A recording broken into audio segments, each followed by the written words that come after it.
evening, ladies and gentlemen. Thank you for tuning in to the Digital Forge Broadcasting Network this Saturday night. We're about to go racing feature style here at Lanier National Speedway, week number 3 in the Cars eSport Tour, the super late models.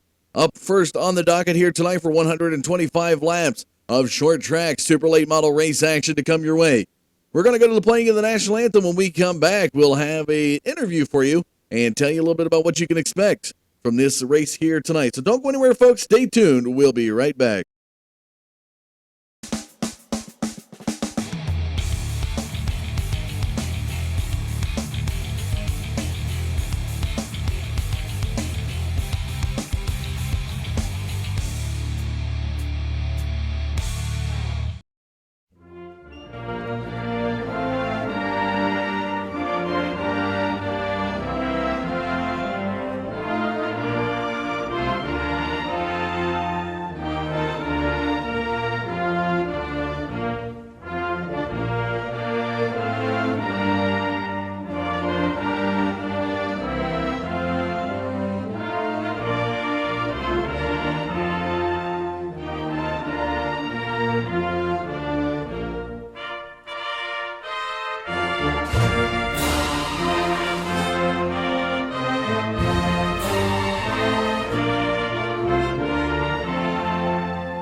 Gentlemen, thanks for tuning in to the Digital Forge Broadcasting Network this Saturday night. However you're getting us, whether it's Twitch, YouTube, Cars Tour TV, or iRacing Live, we do thank you for tuning in to capture week number 3 in the Cars eSport Tour.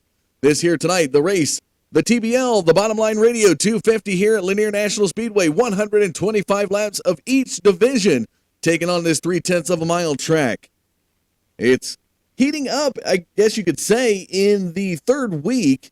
One of the guys that had a week off last week is going to look to rebound this week in asking how he's going to do it. Joining me now, the number 12 of Wade Cheetah, part of the firesafety.com number 12 car. How you doing tonight, Wade? Good, Dustin. Thanks. Well, you've been out here through qualifying and a little bit of hot lapping tonight. Tell us a little bit about your thoughts on the race here and how you're planning to take on this 3/10 of a mile track. Well, our first job this week was just to do a better job in qualifying, so we've checked that off the list.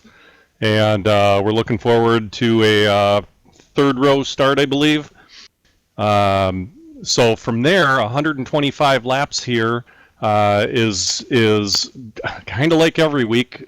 Priority number 1 is stay out of trouble. Priority number 2, save some tires. It's a long race, and we don't get to take any tires during it. So if I get both of those things accomplished, I think good results will follow. Given the fact that we've seen guys here tonight battling for that lower groove due to the warmer temperatures, we saw temperatures as high as 96 degrees here tonight, and now it's a little bit cooling off as we move later into the evening. Tell us, do you feel you could run the outside line if you have to be pushed up there? Yeah, we did some testing this week just to make sure the car works up in that second groove, and if needed, we'll go there. I know a couple of these races, that outside groove has tended to move a little bit better right after the restarts, so it's definitely an option we got to keep open. All right. Well, is there any final thoughts you want to leave us before we let you go and get in your car and get strapped in for tonight's race? I think I'll just optimistically say we'll talk to you in a little bit. All right. Well, thank you for joining us and providing us some insight here tonight. Wade, good luck in that firesafety.com number 12 machine. Yeah, thanks, Dustin and Digital Forge. All right, folks, we got another interview for you real quick here. Joining me now is Seth the Merchant, the P-Money Designs machine, looking to start 25th here tonight on the grid. Kind of had the perspective of Wade, who's starting a little bit closer to the front, and from a guy that's known to find his way to the front time after time. Seth, you're starting a little bit further back here tonight. Tell us a little bit about the strategy that's going to try to get you to the front and avoid what we're probably anticipating at least 1 to 2 cautions early on in this race. Yeah, I didn't have quite the short run speed that I wanted to this week for qualifying. I didn't do nearly as much practice as we did past couple weeks. So making some adjustments here, trying to get the car good on the long run, and hopefully when everyone's tires start falling off, I can start picking my way up there. Well, definitely looking for some great racing action. And I was telling Wade, we've seen a lot of drivers fighting for that lower groove. And, we got the camera panning over the track right now, and you could definitely see a rubbered in lower groove. If you happen to be forced out to that outside groove, the middle line there, the middle lane, do you have the ability to run it and remain competitive, or is it going to be something you're going to try to fight your way back into getting to that lower groove? I think it's going to be all about that bottom. The top could work, but I don't think it'll come in unless we get like a really like a 30, 40 lap run. All right. Well, we're in week number 3. What are your thoughts on the series so far? How have you enjoyed racing at Southern National Five Flags and your anticipation for a finish too coming into week number 3 here at Lanier? I think it's a lot of fun. Really enjoying this league. It's one of my favorites that I've run in, and looking forward to tonight's race. All right. Can you give us a prediction? Where will the P-Money Design car end up when it's all said and done? Hopefully top 5. I think I got a good enough car on the long run to get up there eventually. All right. Well, Seth, thank you very much for joining us, providing some insight. Good luck to you out there and moving your way through that field. Thank you. There you have it, folks. Seth the Merchant providing a little bit of insight. Wade Cheetah as well providing some insights. So Wade Cheetah, of course, was not at Five Flags last week. He's going to come back off of a week off. He'll race here tonight, and he'll have another 2 weeks off. So a little bit of adjustment to some racecraft, I'm sure, especially going from, well, I guess you could say at Southern National it was pretty much close, a little bit bigger track than here at Lanier. So they're going to be kind of around the same, though, and hopefully he'll have that car dialed in. And starting a third road here tonight, we'll see where Wade ends up as well as Seth. Looking ready to go racing here as the drivers' meeting looks like it's coming to a close. And we'll be moving to the grid and getting your starting lineup here. Again, 30 cars fielding tonight's grid here at Lanier, week number 3. And as we take a look at the standings here, providing that information, it is Seth the Merchant up front. Just by, actually, he's tied with teammate Christian Peterson in points. 5 points behind Jeremy Adams, Tommy Ryan, as well back there in 4th, and rounding out the top 5, Ricky Harden, who got a provisional here tonight. So they are moving to the lineup. Let's go ahead and take a look at your starting lineup for the super late models here at Lanier.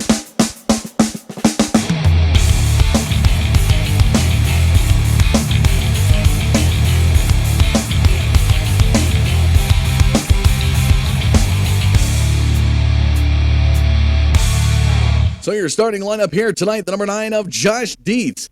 And I believe it is Josh Dietz who is looking top. I'm about to get the season standings again for you folks, so we'll go back through that. But on the pole here tonight, the number 9 of Josh Dietz, 13.18. Fast time on the pole, the number 89 of Jeremy Adams to the outside. 53 of James Linkowitz had the fast time in the qualifying session here tonight. He'll start inside of row number 2. Clint Crown to the outside of that third row. Dylan Rowe rounding out the top 5 inside of road number 3. Josh Berry to the outside, back again this week. Had a week off last week. Daniel Pope the second. Wade Cheetah Jacob Snyder, Christian Peterson rounding out your top 10. Looking on back, Cody McCauley, Tommy Ryan, Mason Dunn, Ricky LeDuc, Brad Wright through the top 15, Ashton Crowder, Stephen Matthews, John Ouellette, Hunter Combs, Dylan Little through the top 20, and remainder of the field here tonight, Daniel Williamson, Brian Neves, Seth DeMerchant, Nicholas Johnson, James Pileski, Alex Scribner, Kyle Leveron, and Ricky Harden. The 28-car field for the Super Lates here in week number 3.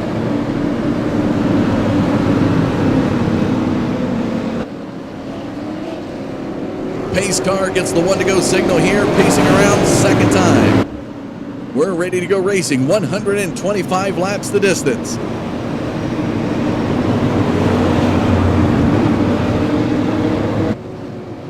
Into the backstretch, Josh Dietz. Back-to-back winners so far. Can he do it? Pace cars into the pits. There's the green flag, and we're off to the race here in Lanier. And Dietz, side by side, is going to edge out now. Jeremy Adams, Linkowitz back behind Dietz. And they're battling hard for the first few positions here on lap number 2. Side-by-side action back there with Jeremy Adams and Dylan Rowe. The 89 of Adams to the outside of Rowe.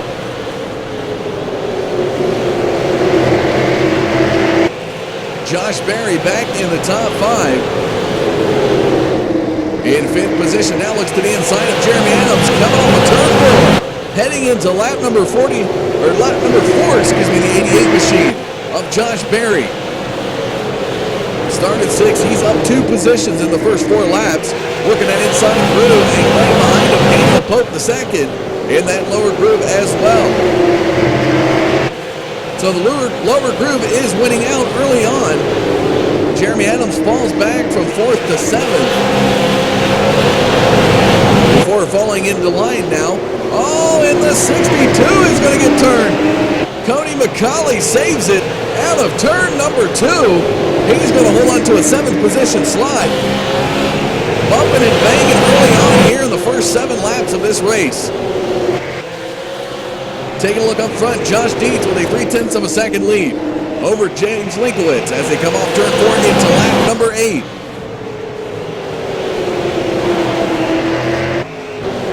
McCauley now to the inside of Adams. Here comes Mason Dunn. The 26 of Mason Dunn looking close to making some contact with Jeremy Adams off of turn number 4. Adams still remaining competitive on the outside. Can he hold on to it? He's fallen back again from 4th to 7th. Battling now is Mason Dunn looking to capture that 7th position. Heading into lap number 10 now as they work their way into turn 1. Mason Dunn in that lower groove. Trying to get something going. He's pretty much door locked with the 89 of Jeremy Adams.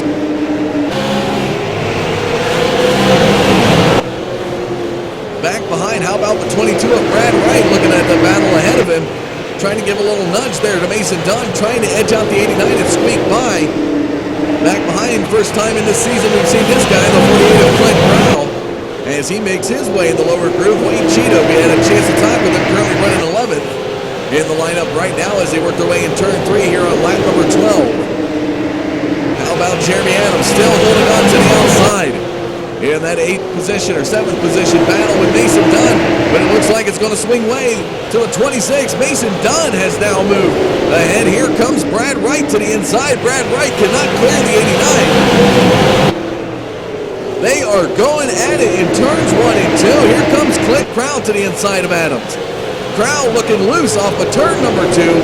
In the backstretch, he got just a little bit loose. The 89 of Jeremy Adams finally is able to get back down into the lower groove right in front of Wade Cheetah.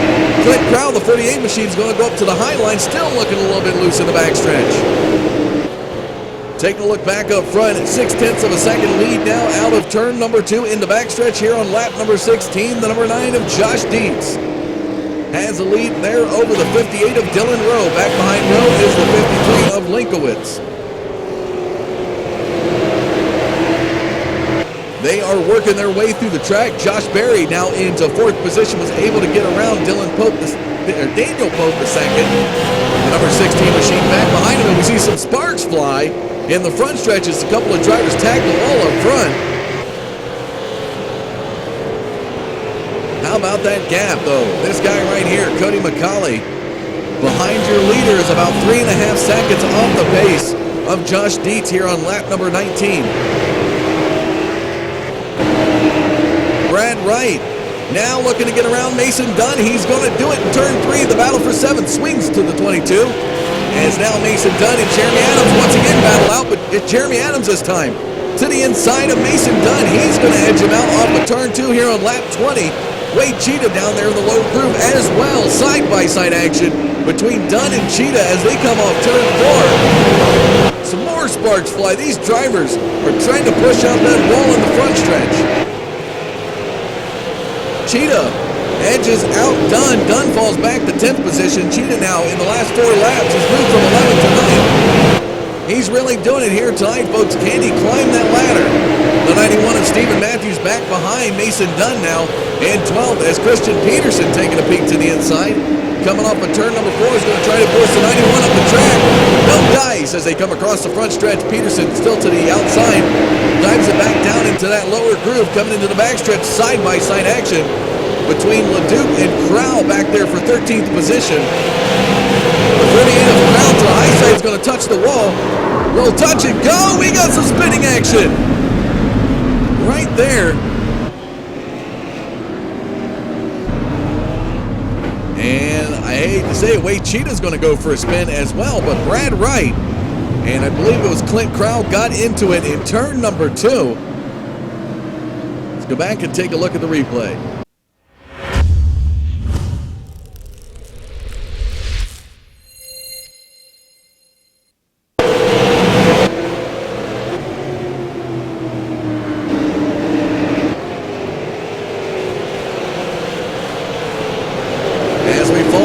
Of Brad Wright is going to happen here in turns 1 and 2 as they cross the start-finish line. Right there, the tag from Jeremy Adams actually is going to get the 22 of Wright loose. Cheetah's going to get spun loose as well, looks like from Mason Dunn.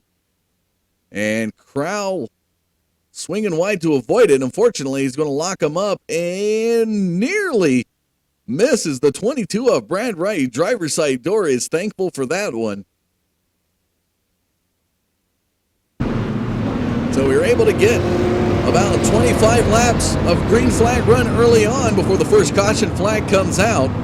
And it was from the 89 of Jeremy Adams getting the 22 of Brad Wright loose in turn number 2.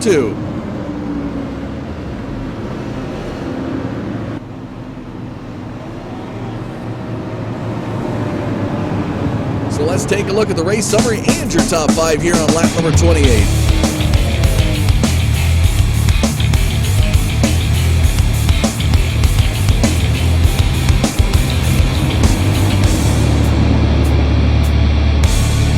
So Josh Dietz has led them all. Working towards 28 laps led here tonight as he crosses that start-finish line. No lead changes, 1 caution. As we get the 1 to go signal, here is your top 5. Dietz, Rowe, Linkowitz, Berry, and Pope II. And again, this is the Bottom Line Radio 250 here at Lanier National Speedway.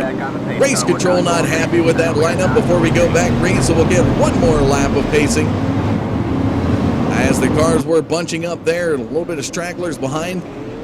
Definitely want to make sure everybody has a competitive advantage out here at this 3/10 of a mile track.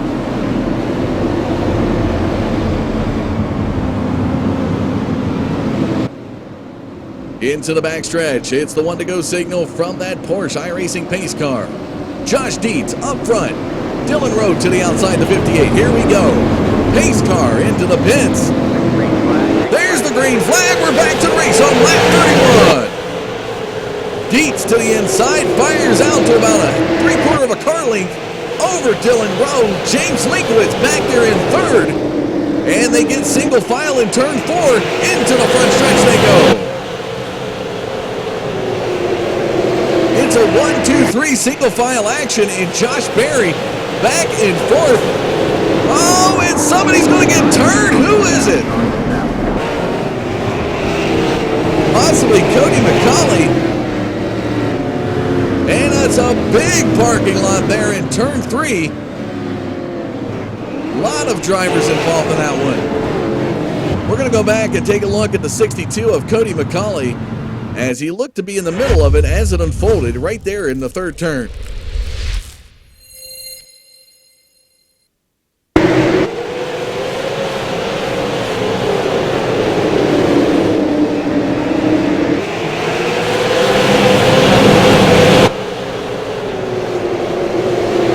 So McCauley battling against the 16 car.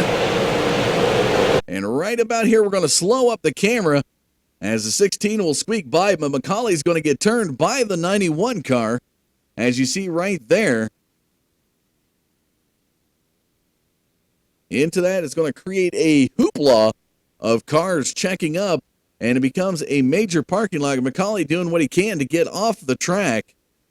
And we see the 6 there of Tommy Ryan is going to come down and tag the back end of the 3 of Hunter Combs. And in a slew of cars, how about this? Parking lot in turn 4. Cue up the movies, folks. We got a drive-in movie theater right there. Alex Scribner involved. Wade Cheetah is going to lock him up to avoid contact there with Scribner. A few other drivers. Looks like Brian Neff down there as well, the 60 machine. And the 45 of Ashton Crowder. Another one of the drivers down there involved. So a big pileup in turn number 4 for that second caution flag.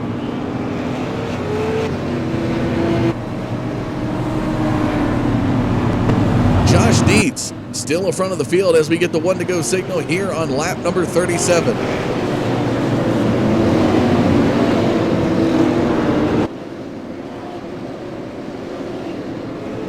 Side-by-side action into turn 3 as the cars are ready to go back to green. Dylan Rowe, the 58 to the outside of the 9 of Dietz. Here, the pace cars into the pits. Dietz takes off. We're back to the green on lap 38. Josh Dietz and Dylan Rowe squeaks down to the inside groove coming out of turn number 2. How about the battle there with Josh Berry and James Linkowitz? Side-by-side action off of turn 4. Linkowitz in the favored lower groove. We're going to have a yellow flag. The 53 and Linkowitz will edge out Berry and hold on to that third position slot.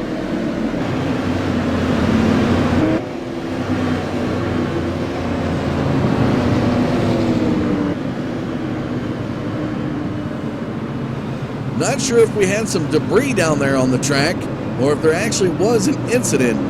The caution flag coming out, as we do see Brian Neff following the 60 machine. We'll go back and take a look and see if there's anything that brought out this third yellow.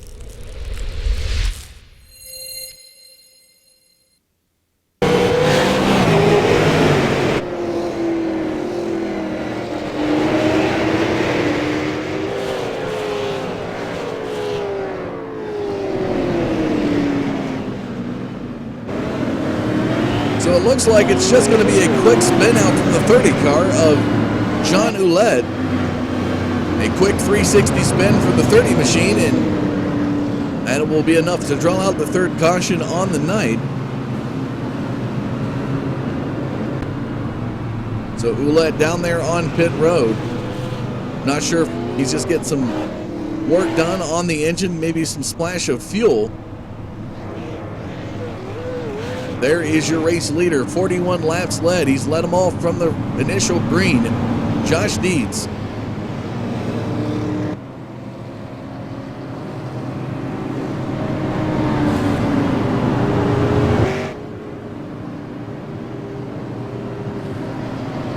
And talking about our standings in points, mentioned earlier that we needed to get a rerun. It was Seth the Merchant up front. Christian Peterson is tied with him up front in points. Josh Dietz is the leader in points for the late model stock division. So the lights come off the pace car here on lap number 44. Rowe will once again be to the outside of Dietz. Linkowitz and Berry are going to go at it. They battled hard. Linkowitz barely edged out the 88 of Berry.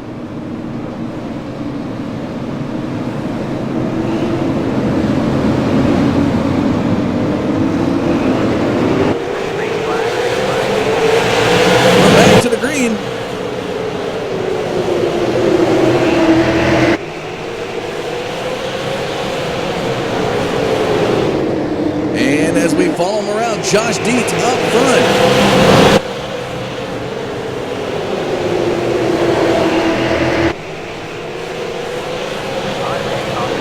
And another caution flag's going to come out.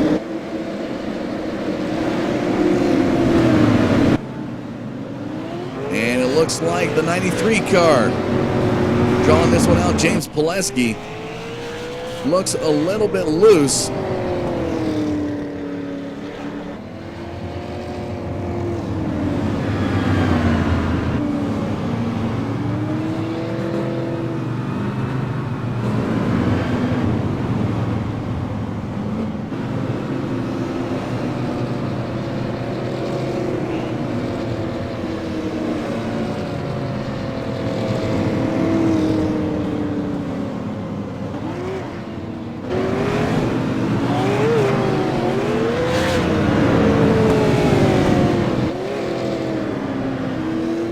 So Josh Dietz still up front of the field. Here's a look at your top five.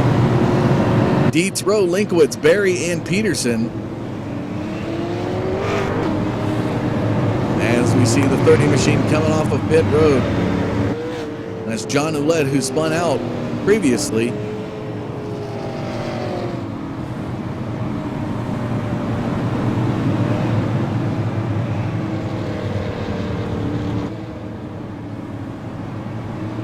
If you'd like to know more about the Cars eSport Tour, check it out on ChampionshipRacingAssociation.com. If you'd like to know more about the actual Cars Tour that takes place, check out CarsRacingTour.com, as they have a great 2017 season coming up. If you got a chance to capture the qualifying action out on Facebook, we love to bring that action to you live each and every Saturday night. Make sure you hop on over there and capture that. You'll get to see some actual Cars race footage in between each session. As we get the one to go from the flag stand here on lap 51. The lights are off. The pace car. Dietz will have Rowe still to the outside. Linkowitz and Barry once again will battle for that third position slot. Pace car into the pits. Off a turn 4. There goes Dietz. The green flag flies. And oh, how about that? Dylan Rowe thought he had him cleared. Did not have the 53 of Linkowitz cleared. He's going to lose out quick. Here comes Josh Barry to the inside of Linkowitz.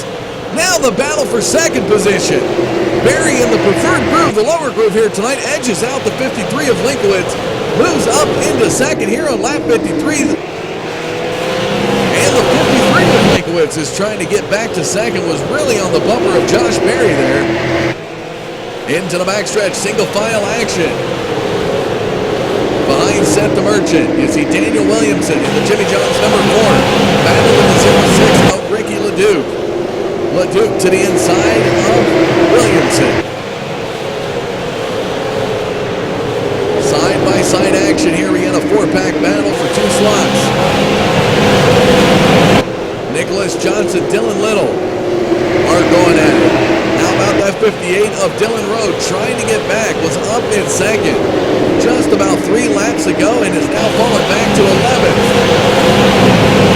11th. On that restart, he was trying to get back down low, did not clear Linkowitz, and unfortunately got himself turned.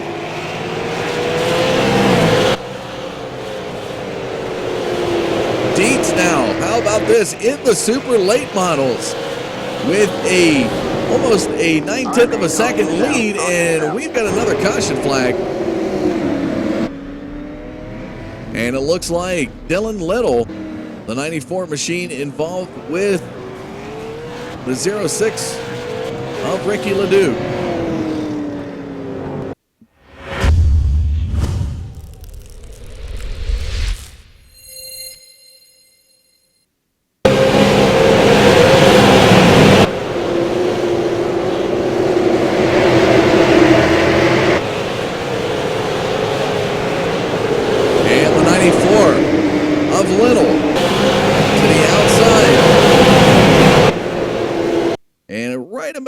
Nicholas Johnson is going to turn the 06 car of Ricky LeDuc.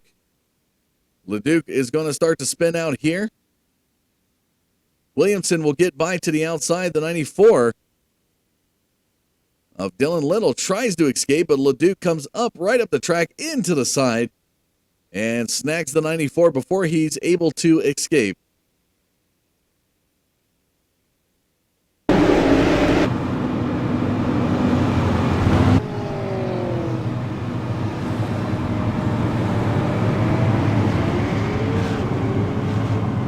So we're edging closer to the halfway point of tonight's race here at Lanier National Speedway.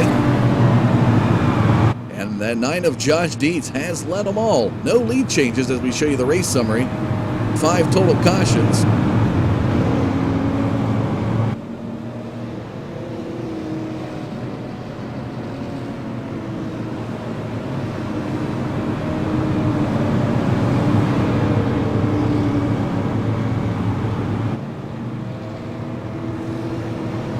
So Josh Berry running in second, Linkowitz third. Peterson has now moved his way up into 4th position. Started 10th here on the grid in the 23 Peterson irrigation machine up there. In 4th position at the start, heading into lap number 64.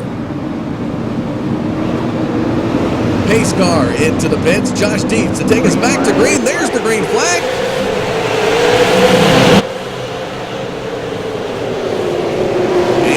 Stormed out to a half a second lead, has been closed down now before turn 3 to a 3/10 of a second lead as Josh Berry looks to climb his way towards the 9 machine.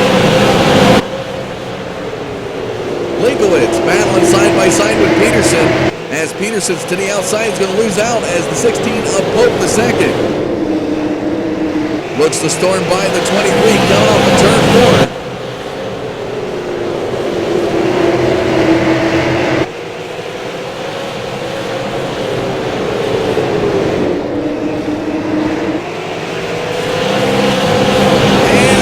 Cars into the wall, but we're not going to see a yellow flag just yet.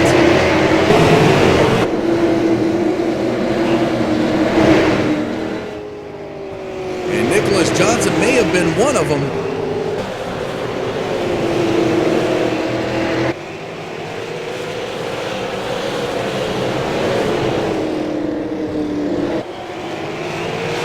Heading into lap number 69, Josh Dietz. Just about 6/10 of a second ahead of the 88 of Josh Berry. Linkowitz back in 3rd position.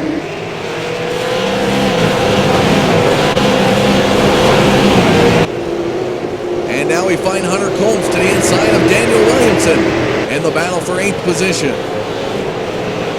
Hunter Combs will edge out the 4 car. Williamson right there in front of the 45 of Ashton Crowder.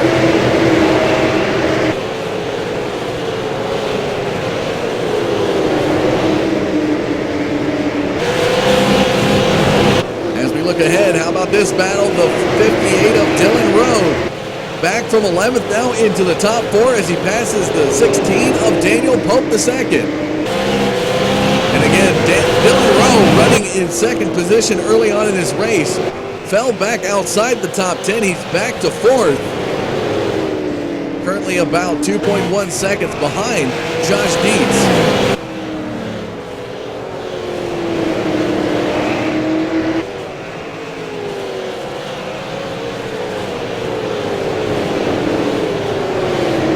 Christian Peterson back behind Daniel Pope II now as they come across the start-finish line into lap 75.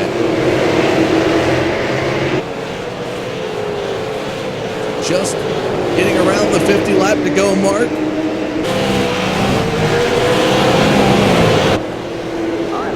And we've got another caution flag out on the field.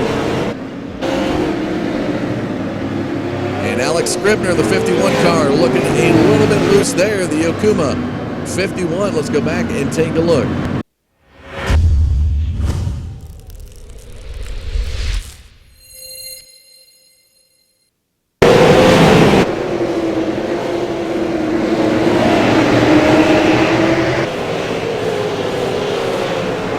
Door slam there.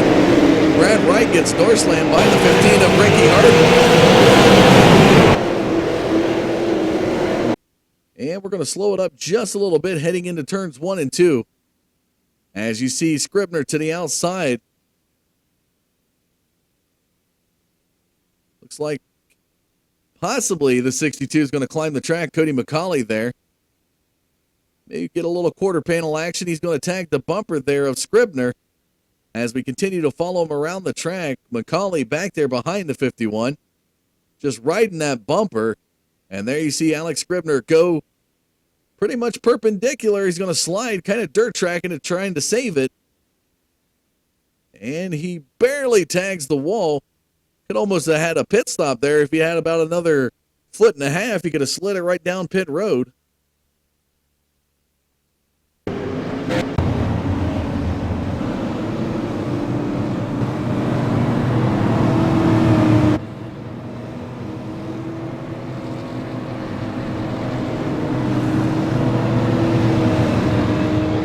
So here's a look at your race summary. Josh Dietz up front. 79 laps complete. No lead changes, 6 total cautions on the field. So Dietz, Berry, Linkowitz, Rowe, and Pope are your top 5.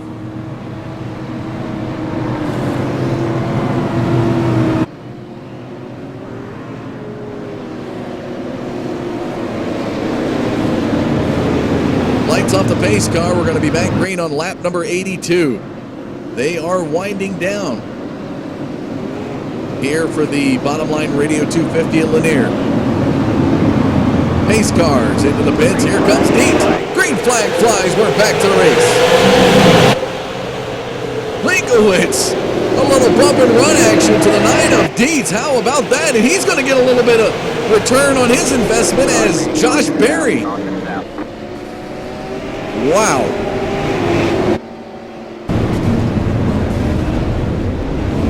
We'll have to go back and look and see if Dietz actually checked up in turns 1 and 2. Right there in the lower groove.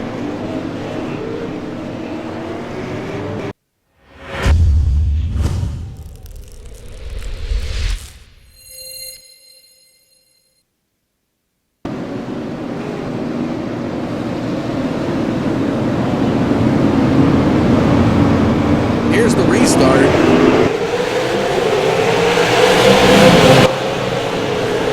So we'll slow it down for you right here. We already missed the contact there as Linkowitz ended up getting a little bit loose right there in front of Josh Berry. Berry's going to make some contact. It's going to cause the 53 to snap right up into the wall, right in front of none other than Dylan Rowe, who's been trying to get back into the top 5, was up in 4th position. And as we see the 58 there, just a tough night for him. A lot of cars, once again, find their way up to the wall here in turn 3.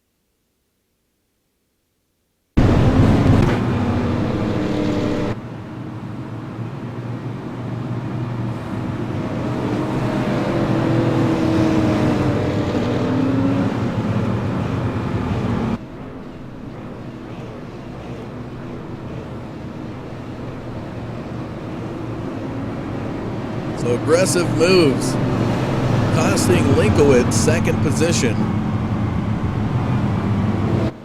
Trying to get a nice little bump and run off of the car that's been dominating all night, the 9 of Josh Dietz. So with the 1 to go signal back to green on lap 88, Daniel Pope II is going to be to the outside set, the Merchant Hunter Combs. So Berry has even been forced back to about 20th position.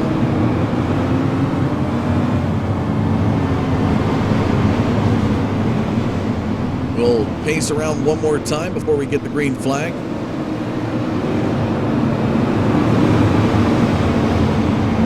All right, man. Like you back on the pace car. We're not going green this time. And I guess we're going to see at least one more.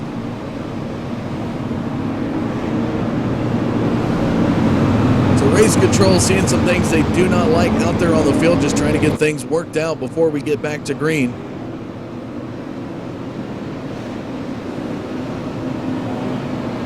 We do get the 1 to go signal this time by.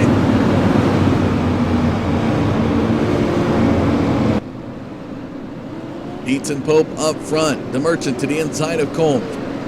Peterson will be to the inside of Crowd. Teammates, Peterson and DeMerchant. 1-2 in the series points. Pace car into the pits. There goes Dietz.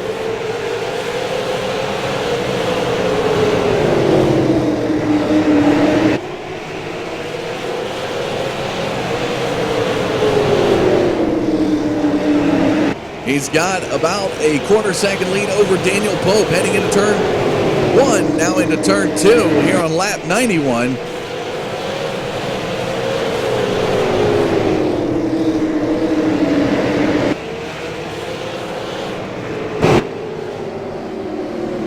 And we've got another caution flag out on the field.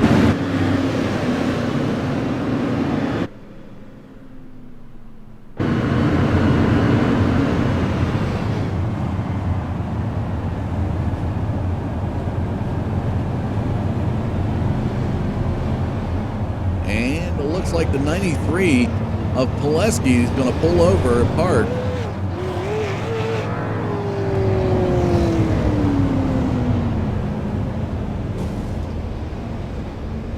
Oh, and a little animosity brewing between Scribner and Pileski. A little brake check there from the Akuma 51. And Pileski must not be happy with Scribner.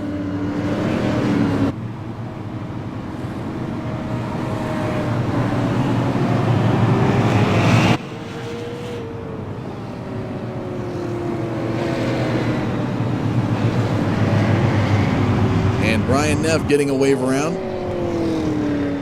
He's going to get back on the lead lap.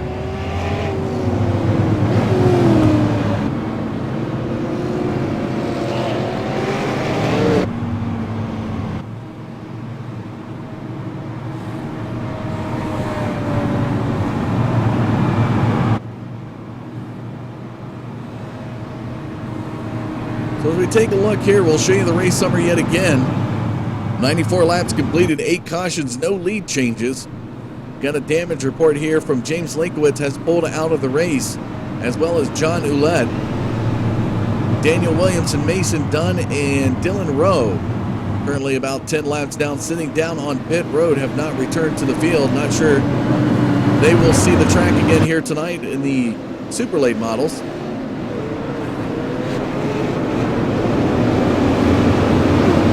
One to go signal comes by way of the flag stand here on lap 96. Josh Dietz yet again to set that pace. Watch for him to fire it off of 4, heading back to green. Here comes the pace car into the pits. And there goes Dietz. Pope to the outside. DeMerchant now works his way in the battle for second to the inside of Daniel Pope. That 16 car finding some life on the outside groove. Trying to get around DeMerchant. Loose action from the 35, and that was the break that Pope needed. He can come back down to the lower groove. Oh, and some more contact in turn 4. No caution flags waving yet.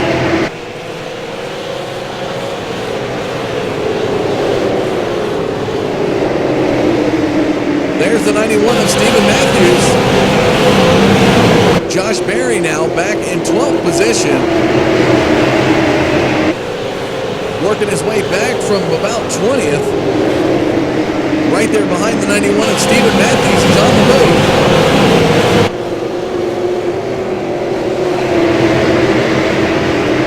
Looking to the inside of Matthews.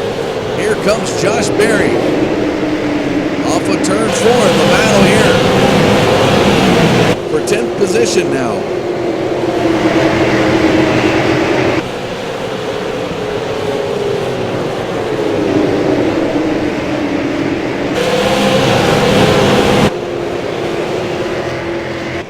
Josh Dietz into the backstretch. 1/8 of a second lead over Daniel Pope.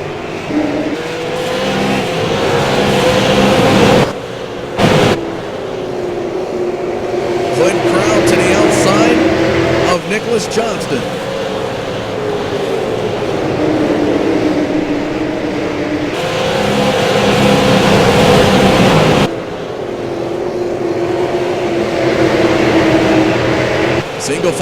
action for the top 6 drivers. Johnson barely edging out Crowell. Here comes Cody McCauley.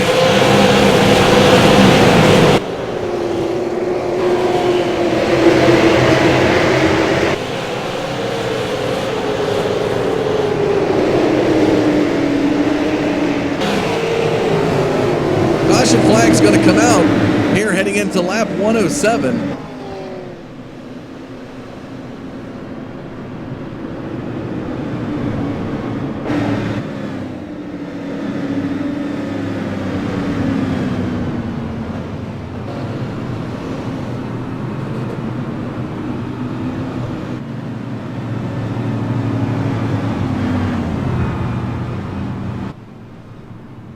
Under 20 laps to go here at the Super Late Model race at Lanier, folks.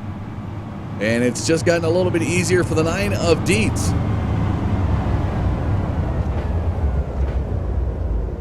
And a slow up here, waiting on the pace car to make its way around the track.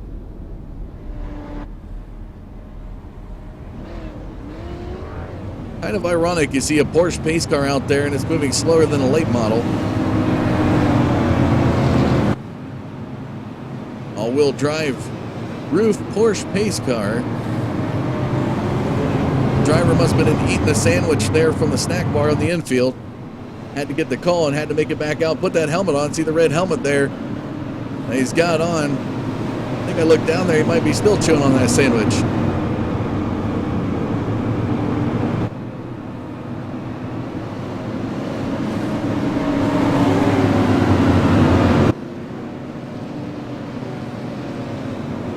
Here's a look at your top 5 on lap 110, folks. Dietz, Pope, DeMerchant, Peterson, and Combs.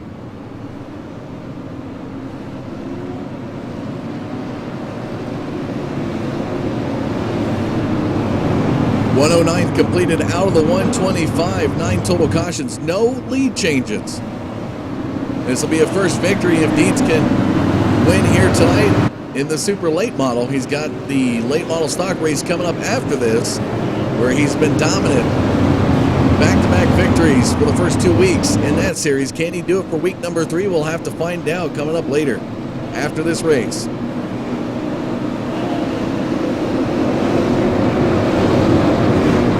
Here we go. Pace car into the pits. Dietz fires off a 4 back to the green on lap 112. Pope is getting some action there from behind as Peterson didn't like the checkup and got into the bumper of Pope. Here is DeMerchant to the outside of Pope for second position. Let's flip-flop that. Pope's to the outside of DeMerchant in turns 3 and 4. Getting closer and closer to the 10 to go mark, and it's going to be under yellow.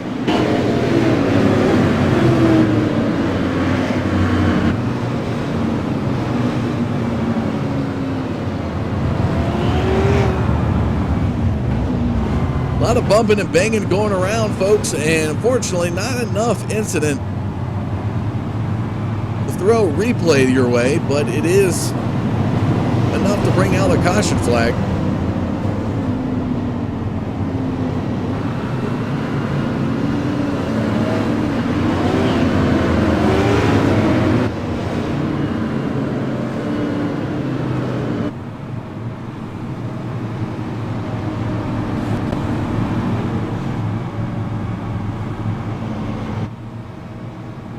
So Josh Dietz now 10 laps away from picking up his first victory in the Super Late Models. Seth DeMerchant in second position is going to look to spoil his night when we go back to green.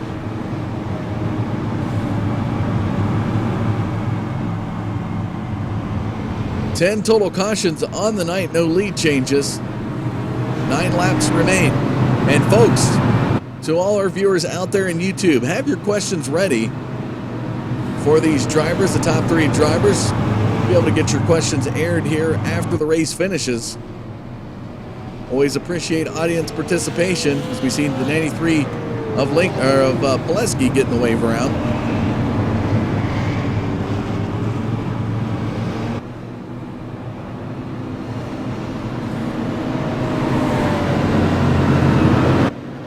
about that? A race so good, our overlays just decided to say, hey, wanted to quit on us just a little bit there. 8 laps to go.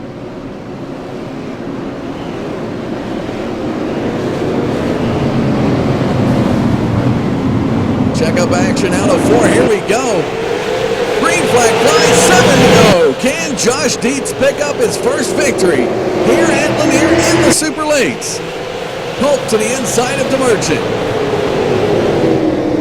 Oh, they're door banging out of 4. DeMerchant has fallen back as he's on the outside groove. Pope squeaks by. He's going to clear DeMerchant before 3. DeMerchant's rallying back to the outside. Wait, Cheetah spins up front. He's going to bring out a caution flag, and I'm not sure we're going to see a restart with 5 to go. This one may end under caution, folks, and Josh Dietz just may have picked up his first victory in the Super Lates.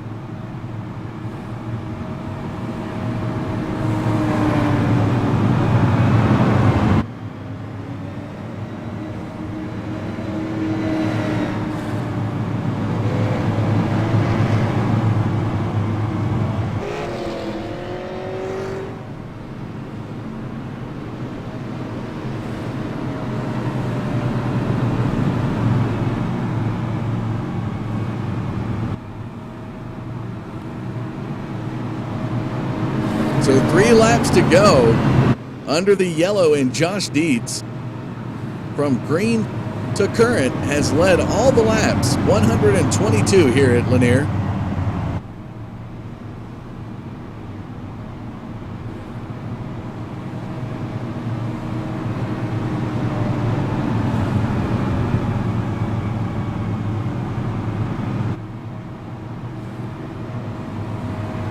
Next time by, it's going to be the white flag, and lights are still on the pace car. So, folks, this one's going to end under yellow. Josh Dietz will pick up victory here at Lanier, week number 3.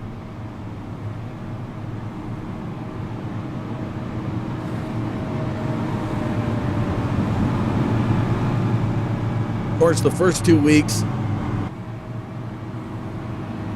Josh Berry winning at Southern National,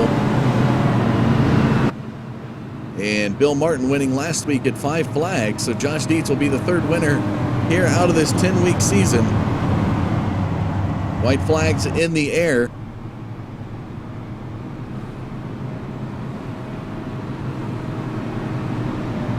So Daniel Pope II, Seth DeMerchant will be your top 3. Hunter Combs able to get up in 4th. Christian Peterson falls back to 5th.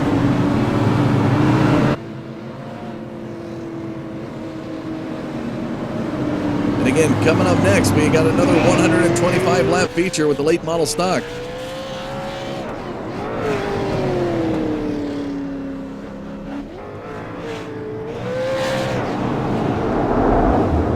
And a very happy 9 car of Josh Dietz.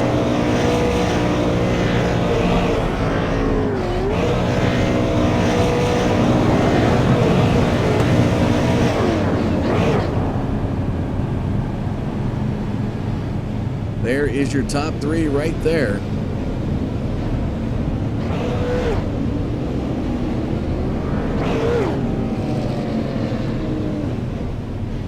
Go ahead and bring up the result on the screen for you, folks. 11 total cautions on the night, no lead changes, as Josh Dietz goes from green to checkered in the lead. We'll look to get a driver interview now, as we had a chance to talk to him before tonight and was able to talk to this guy. He started back in 25th position, and we knew he's going to move through the field here at Lanier. One of his good tracks, or great tracks, I guess you could say, as well as he done here tonight. And Seth, you take it all the way to a podium finish. Tell us a little bit about your night. Yeah, just I don't know, working those restarts. One of the restarts, there was a big check in front of me, and I just went for it through the middle. I think we were like 5 wide down the back, and that's what really moved me up there. And then just doing everything I could on the top on the restarts and making up spots. They kept checking up on the bottom on the starts. It seemed like the bottom line would spin their tires more than the top, and then everybody would be fighting to get back down to the bottom after that. Well, you had your teammate Christian Peterson around you for a little bit there, and you actually edge him out, and he finishes back in 5th. You guys kind of have a little competition going there in the race, kind of like a little camaraderie amongst teammates? I'm kind of, I guess, but not really. I'm kind of just running our own race and battling for the championship because I think we're 1-2 in points now still after this race. All right. Well, is there any thanks or shout-outs you'd like to give? Just to P-Money Designs for painting the cars and Kyle Barnes for putting on the league. All right. Well, excellent job done here tonight. Going to have a 2-week break before we go back racing. Is there any thoughts or that you have as far as holiday plans? Not really. Going to keep it kind of dull. All right. Well, yeah. all right. Well, there you go. Keep it simple, I guess, is probably the better term there. But congratulations on a hard-fought battle here tonight, working your way through the field to get a podium finish at Lanier.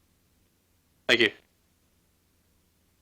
All right, folks, we're going to go live now to Daniel Pope II as the 16 machine able to make it into second position. A hard-fought battle up here tonight. Daniel, you definitely had to earn that second position slot as a lot of guys were battling for it, and by way of a few cautions, you're able to definitely secure the runner-up slot here tonight. Tell us a little bit about your race. Well, if it wasn't for the cautions, I probably wouldn't have finished second. I kind of missed on the setup a little bit, and after about 10 or 15 laps, the tires were dead, and I was going to head the wrong direction. So I was fortunate to get the cautions that I got, and it kept me in the game there. And I was fortunate enough to not to get too much damage when that big wreck happened on the back straightaway on that restart when the I believe it was the 53 punted the 9 and we all got tangled up on the back straightaway. I got hit in the door, but luckily it didn't hit a tire or mess up the car any. We definitely fought hard against Seth the Merchant there as both you had the opportunity to see the outside line, and of course you at one point had the advantage on him on the inside line, and by way you actually edge him out and get that second position slot. Is there anything you'd like to recollect on that hard-fought battle there with the 35? Yeah, it was a lot of fun. I think both lines should have came in, but they didn't. The bottom was extremely better the whole time, and I was just that last restart. Before that, I got on the right rear quarter of the 9, and I was gonna see if I could hang on his right rear corner, make something happen on the back, and somebody behind me got into me and got me up the track, and it let the 35 get by. And then we got that caution with like 10 to go there, and it gave me the bottom, which is the preferred line on the restart. So I got lucky to get back to second. The 9 car, he was ridiculously fast. That thing was on rails, and I had about a 8th place car, ran second with it. So I'm happy. Well, the next race coming up won't be until around, I believe, January 7th, as we're going to have a couple weeks off due to the Christmas holiday. We'll be back at Southern National. And being in the race so far, we've raced once already there.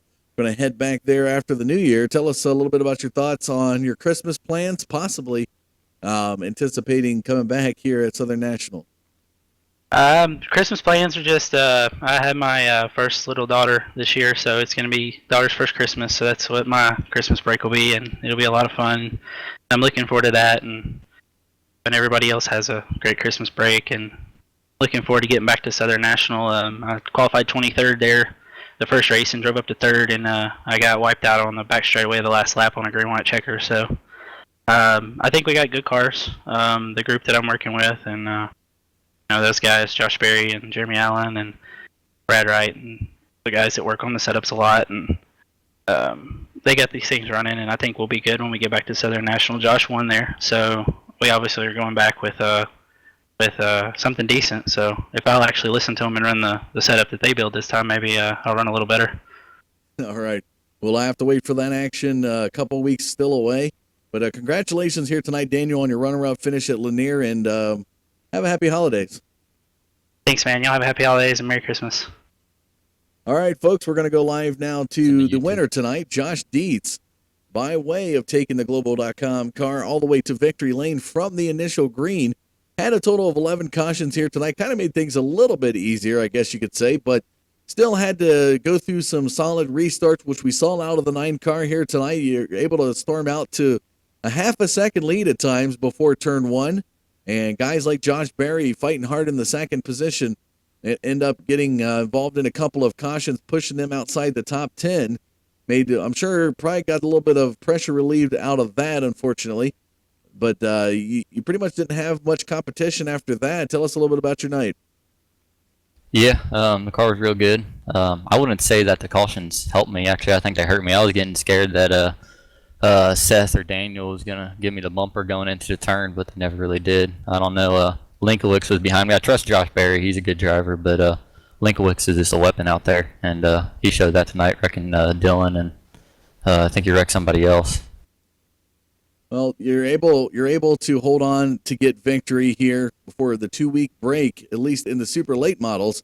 We've seen some great action out of you, back-to-back victories in the late model stock, and you've been really working at it. Talked with you in the off week.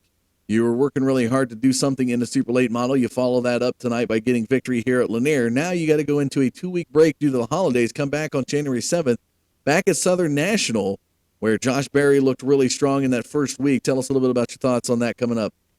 Our car was really good the last 2 weeks in a super. It was all me. I mean, I did something stupid, and I ended up, for me, last week I went across Bill Martin's nose, and that pretty much ended my night. And the week before that, I don't remember exactly what happened, but we've had good cars. It's not been the car's fault. It's been on me. But I finally qualified up front and didn't have to really do any passing and just cruised on and saved my tires just in case anything happened, and guess led every single lap there, so it worked out. All right. Was there any thanks or shout-outs you'd like to give for your victory here in the super lates? Yeah, I'd just like to thank the Kyle Barnes for running it, and Dylan Rowe and Jeremy Adams built a really good setup. Actually, right before this race, I got to really thank Kyle Barnes because he held the race for me. My power went out, and I went and got a generator, so my computer and internet's running off a generator right now, so we're going to have to switch that over when for the late model stock because it's about out of gas. Definitely we'll have to see how that'll play out coming into late model stocks. A little generated power giving you a little bit of boost and some confidence. You must have put a little bit of fire underneath you, knowing you were racing against non full-time electric, only that temporary electric that you got. So we'll let you go ahead and go, but congratulations on your victory here in the super lates, and look to see some great race action coming up in the late model stock. Yep, thanks, buddy. All right, folks, there you have it. That is the super lates for tonight. We're going to have the late model stock coming up here in just a few moments, but let's take a look at the results as Josh Dietz takes victory here, week number 3 at Lanier. Daniel Pope comes in second, Seth the Merchant third. Hunter Combs fourth, Christian Peterson rounding out your top 5. Nicholas Johnson squeaks into the 6th position as he edges out the 22 of Brad Wright. Clint Crowell, 91 of Stephen Matthews. Josh Berry fighting back after being outside the top 20, running in second position tonight, finishes in a top 10 slot. Cody McCauley, Dylan Little, Kyle Leverott, Ashton Crowder, Alex Scribner will round out your top 15. The provisional number 15 car, Ricky Harden, will finish in 16th. Ricky LeDuc, Brian Neff, Tommy Ryan, Jacob Snyder through 20. Wade Cheetah, James Pileski, Jeremy Adams, Mason Dunn, and Dylan Rowe through the top 25, and a tough night there for the 58 of Rowe. Looked really, really solid, putting the pressure on Josh Dietz early on in the race. Daniel Williamson, James Linkowitz, and John Ouellette will round out the field here for their super lates.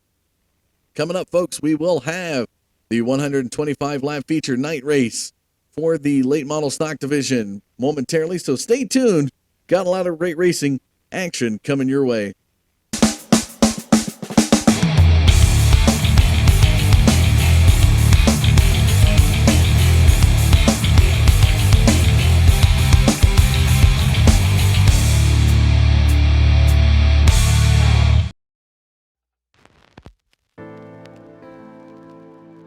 Bristol. It's the world's fastest half mile, often called the last great Coliseum.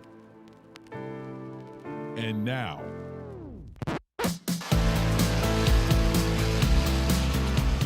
it's home to the U.S. Nationals of short track racing. Your favorite short track superstars come to Thunder Valley from 6 of your favorite short track divisions.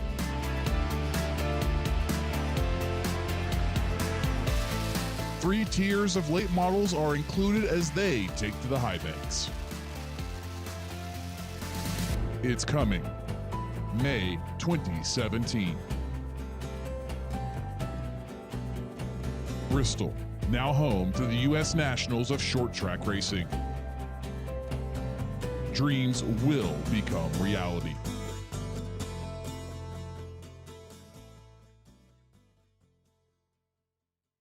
Off of turn number 4, the Dick Shirley Chevrolet Camaro hits pit lane. Green flag is out. McCaskill and Huffman dash it off into turn number 1. And again, McCaskill gets the break on the outside, but Huffman fights back on the bottom. They are side by side into turn number 1. Huffman trying to work that inside groove, but McCaskill, for a racetrack that he claims has his number, leads the first lap here at Hickory. And working now to the outside of Josh Berry is Matt Piercy. Swung to the outside after coming into turn 3 on the bottom. And looks like Piercy has got the high lane working, so does Justin Kreider. And Sparks flying out from underneath of his number 7. But Matt Piercy very quickly up to the 3rd spot. And speaking of bottom, there goes Matt Piercy to 2nd now by Landon Huffman. Matt Piercy is not holding anything back, at least from what I can see. And he's racing one of the all-time greats in late model stock car racing, which has really got to be a shot in his ego to know he can run side by side with a Deke McCaskill. I wonder how much of this aggression is knowing who's behind them, Mr. Hickory Motor Speedway, Josh Berry. Certainly keep an eye on Lemons, though, as he tries to carve his way forward. And look at this. R.D. Smith gets by Hudspeth for 5th, working around the Austin McDaniel car now for the 4th spot.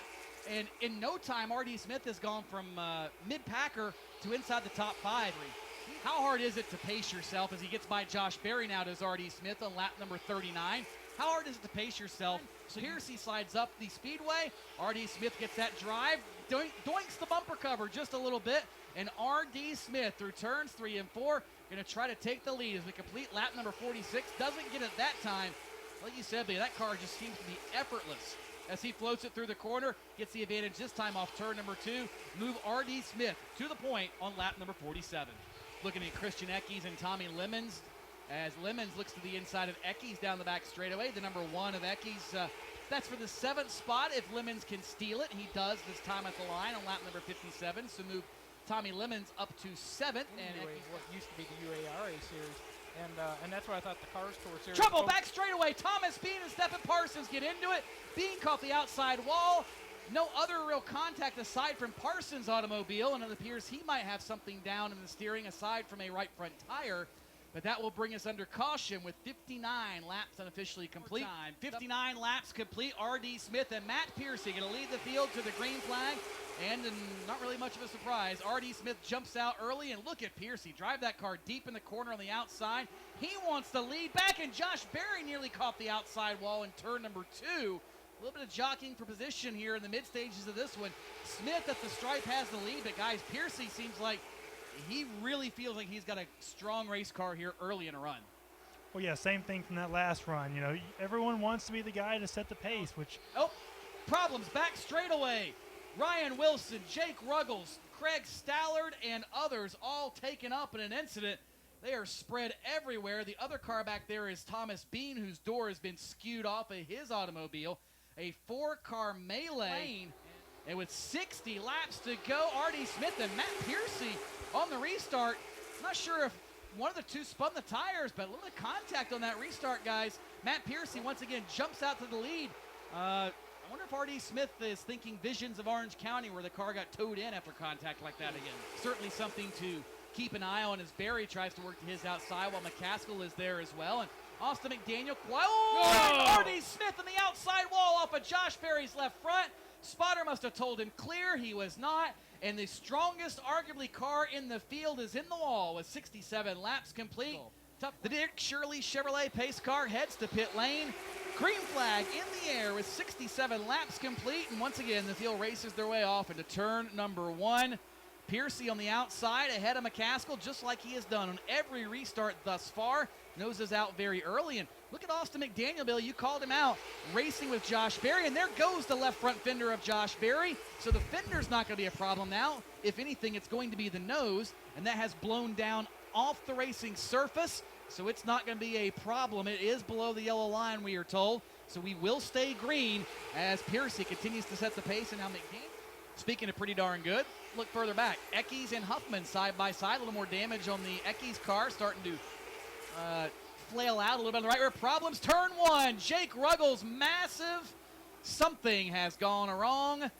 Smoke, oil, fluid, and all tough break for the Jake Ruggles automobile. The good news is he kept it out of the fence. Lemons, green flag in the air, and off they'll dash to turn number one. And very quickly, Deke McCaskill tries to move. It appeared Matt Piercy out of the lead, and he's going to get the advantage on the bottom guys. Deke McCaskill to the point once again at the completion of lap number 96.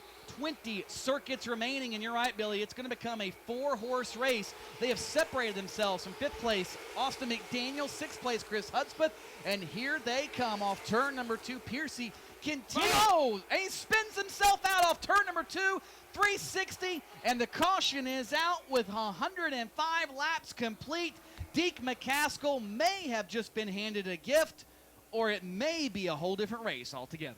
Well, I think this could be the final restart of the night. 21 laps to go. Deke McCaskill leads Josh Berry, Austin McDaniel, and Tommy Lemons Jr. Berry did not go on the restart. McDaniel able to get a little bit of a surge forward. And now the top two side by side off turn number 2. Behind them, McDaniel and Lemons. There comes Landon Huffman and Chris Hudspeth. This time McCaskill with the advantage at the line. He'll clear Josh Berry. And look at that. Berry right to the top. Tries to cut down the banking. And I think these two might come to blows before it's over with, as fiercely as it appears they're racing. McCaskill across the stripe one more time as the leader. 107 laps complete, and problems for Christian Eckes in the front straightaway. He goes around, minimal if any contact, and that'll put us under yellow one more time. 107 down. 18 remain. Green flag is out, and through the restart box, a very even restart for Berry and McCaskill. Berry gets that slight advantage to the center of turns 1 and 2, trying to run Deke up the hill. It is now 2 by 2, a high-speed pace lap through turns 3 and 4. Who's going to have the lead off of turn number 4? Berry by mere inches on lap 108. First time all night, Berry has gone to the point. They're 3 wide behind him. Piercy moving forward up to 7th now, but Josh Berry to the lead, and we've got big problems in turn number 3. Matt Piercy, Justin Kreider, and Ronald Hill. Huge impact, and that all started, guys, 3 wide through turns number 1 and 2, and Piercy maybe I didn't see it all unfold, but could that have been a case of somebody maybe a little bit anxious to get back to the front? Yeah. He is not happy at all. Took that Hans device and there you go. Just threw that Hans device at the race car, and I'm sure he's not happy with, I would imagine, Matt Piercy or Ronald Hill, because they were in it with him. He looks at the damage, and we talked about him earlier, one of the budget teams, and he was so confident coming into today. He said, this is the best this race car's ever been, and I am ready. Oh, and look at this. Justin Kreider just flipped the bird to Matt Piercy. Oh, Kreider just flipped Piercy off in turn number 3. See him. Oh, no, he's going to go give Piercy a piece of his mind. Justin Kreider, he's behind the fence, so all is okay. But he's going to go give Matt Piercy a piece of his mind right now. We can't lip read because his back is towards us. He's pointing very vehemently. And I think Justin Kreider, like I said, not very happy with Matt Piercy right now. Pace car is off the racetrack, and ooh, that restart didn't look very good from where we sat at least. We'll see what race control says. Deke McCaskill on the brake, and Josh Berry now left to fight for second with Tommy Lemons.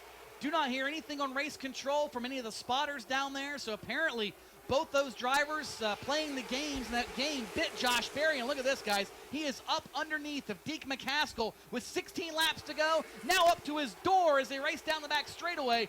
No left front fender and all, and Berry is going to move McCaskill up the racetrack and try to reclaim that point. Off of turn 4, McCaskill by inches, and 15 laps to go. They make contact in turn number 1.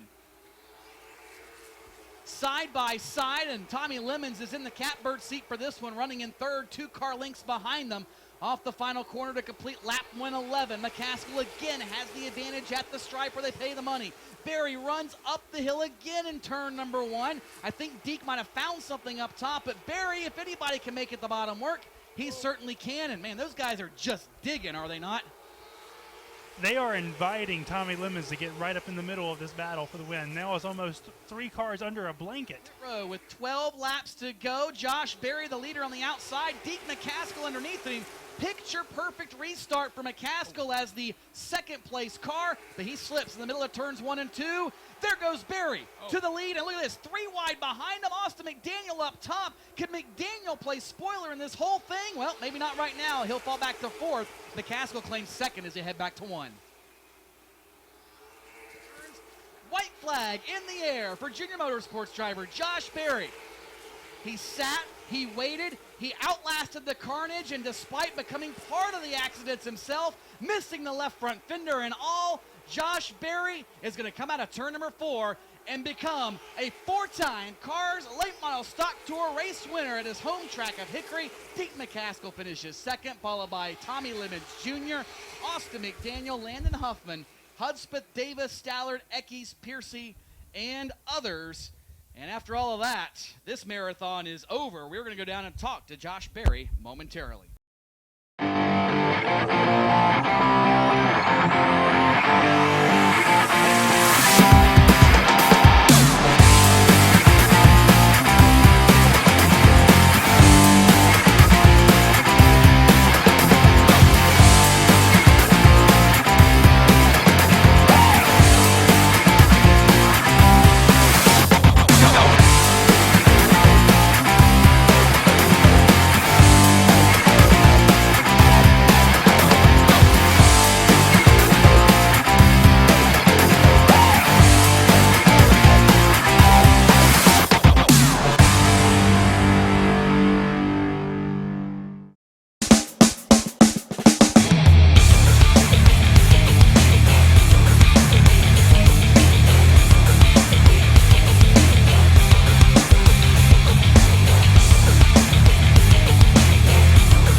Ladies and gentlemen, welcome back here to Lanier National Speedway. I'm Dustin Caldwell, and what a great race we had earlier with the super late models.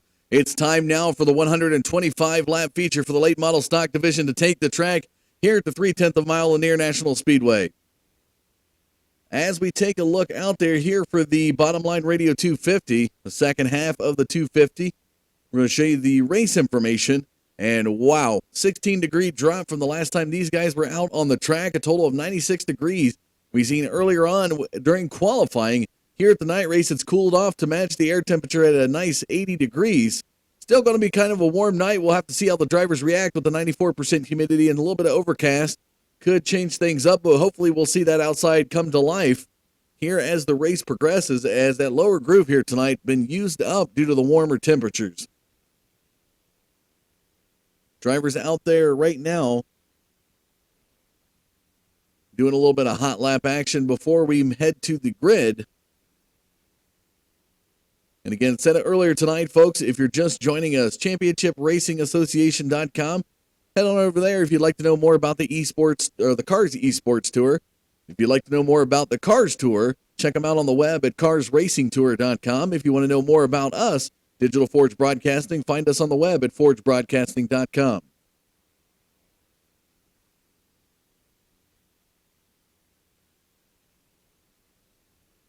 In just about a few more moments here, we should see drivers start to make their way down pit road back to their pits before they head out to the grid. And right there, the number 9 of Josh Dietz, we just watched him take victory in the super late model division, and he's going to go for a triple crown here tonight, taking the first 2 victories at Southern National and at Five Flags in the first 2 weeks. Can he do it here at Lanier?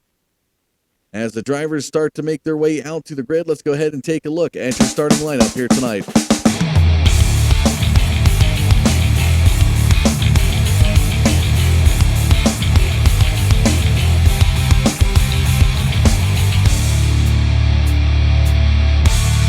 So your starting lineup is going to have the 53 of James Linkowitz out on the pole, second week in a row that the 53 car has taken the pole.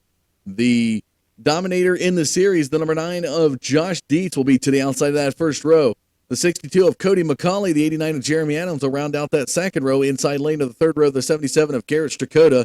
He's going to have the 3 of Hunter Combs to the outside. Inside lane of row number 4 will be the 91 of Stephen Matthews. The 13 of Jody Green will be to the outside in 8th position. Back in 9th, number 12 of Wade Cheetah will be to the inside of row number 5, and the 71 of Ryan Doucette will be to the outside of row number 5 and rounding out your top 10. Looking on back through the lineup, Brad Wright, Tom Hameka, Tanner Cook, Alex Scribner, Adam Rigo, Scott Naslin, Daniel Williamson, Jacob Snyder, Tommy Ryan, Seth the Merchant through 20. Wayne Hutchinson, Jeff Hoggard, Ricky Harden, Robbie Bundon, Gary LaViolette, Kyle Leverall, Mason Dunn, Dylan Rowe, Cameron Hobbs, Brad Carpenter will be your 30-car field for the late model stocks here at Lanier.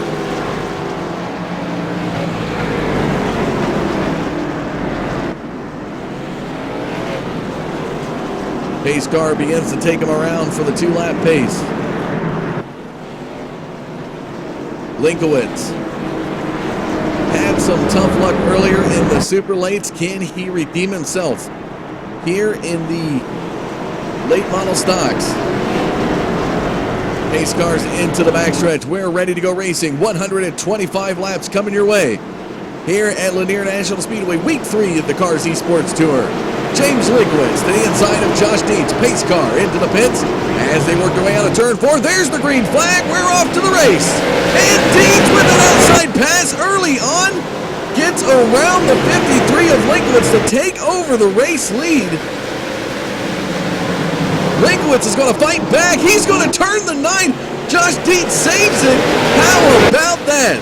Animosity already. Oh, and Dietz gets another spin. He's going to save it, but man, were these drivers fighting for position. Just in the first laps, you would have thought it was the final restart of the night.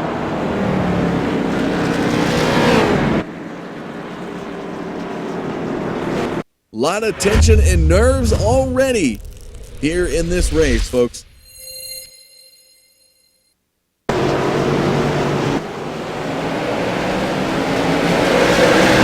the outside pass on the initial start. And a couple of drivers, take a look at this. We're going to slow the field up just a little bit so you get an idea of how everybody is fighting for position. Linkowitz back to the inside is going to give a little quarter panel nudge to the 9 of Dietz. But here we go. Take a look at this. The 62 of McCauley is going to turn Jeremy Adams just a little bit. And I tell you what, the 89 of Adams really getting some quarter panel action the last couple of weeks, as he got turned 3 times at 5 flags, and he's going to be sent up into the wall. Dietz will be sent up to the field. McCauley, Strakota, and Combs will be to the inside. And just hard-fought battle early on, and Jeremy Adams, I'm sure, is not going to be able to recover from that head-on collision up there with the wall.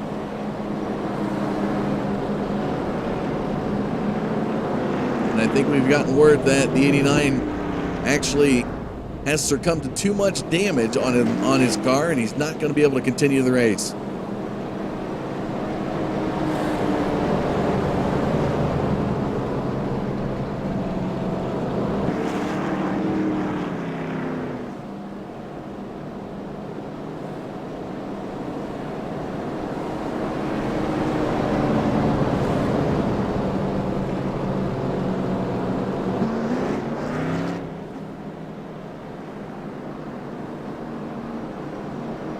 So as they cross the start-finish line, lights come off the pace car. Linkowitz will be taking us back to green on lap number 8. Dietz to the outside. McCauley will have Strakota to the outside. Combs and Matthews will be back there in row 3.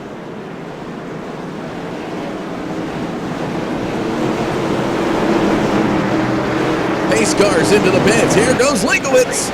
Back to the green on lap number 8. James Linkowitz off of turn 2. Not quite a 0.2 of a second lead over the 9 of Dietz. Dietz is coming quick into lap number 9. Dietz looking to the inside of Linkowitz. Oh, he's going to try to beat him to the lower groove, and they're both going to spin. And they're going to save it. How about that? They save it. And they remain up in 1 and 2. Hunter Combs. Oh, wow. It is a barnyard brawl out here at Lanier. Hunter Combs takes over the race lead. Josh Dietz falls back to 4th. Linkowitz well outside the top 10. Caution flag's going to come out. And this is going to come by way of the 80 of Jacob Snyder. Everybody was bumping and banging, fighting for position. The saves out here are real, folks. These guys can wheel these late models. Let's go back and take a look at the replay.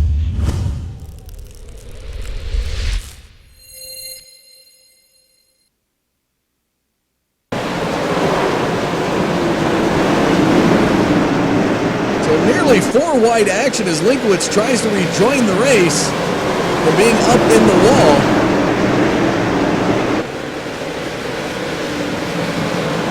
And we see the 4 car getting turned early. That is Daniel Williamson. And there goes the 80 of Snyder, right behind Wade Cheetah to the inside of Linkowitz, right in front of Seth the Merchant. Stephen Matthews is going to squeak by the outside, as well as the 14 of Tom Hameka. And the cars will split the 80 car like a rock in the river.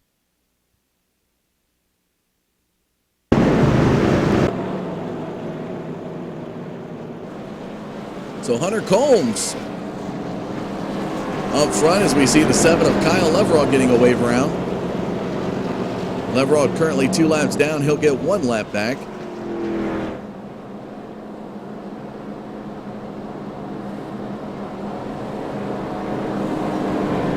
So with all that hoopla going on early, folks, let's take a look at your top 5. It's Hunter Combs, Garrett Strakota, Brad Wright, Josh Dietz, and Jody Green here on lap number 15. 1 lead change, 2 total cautions early on in this race.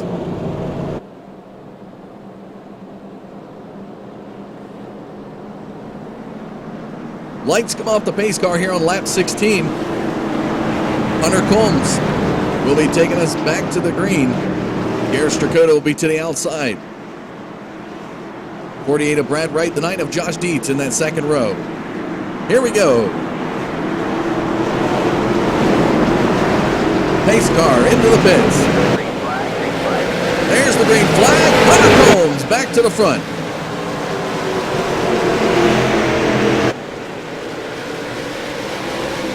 And a big pile up out of 2. No green flag or yellow flag. Unbelievable until about now. There was a major pile up. And we see the 4 of Daniel Williamson with some heavy smoke behind him. A lot of damage there on that car. Let's go back and take a look at that replay.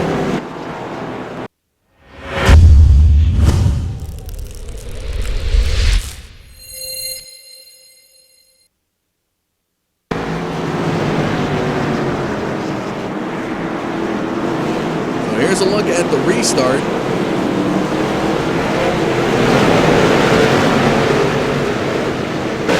As we follow Williamson.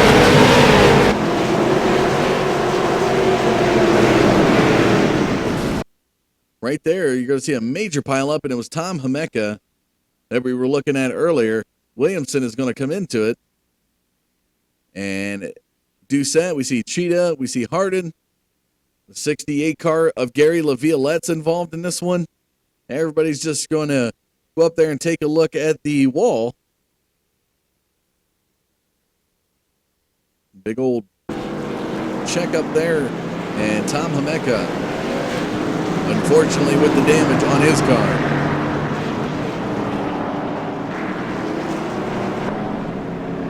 Currently sitting down on pit road. Not sure his return at this point looks questionable.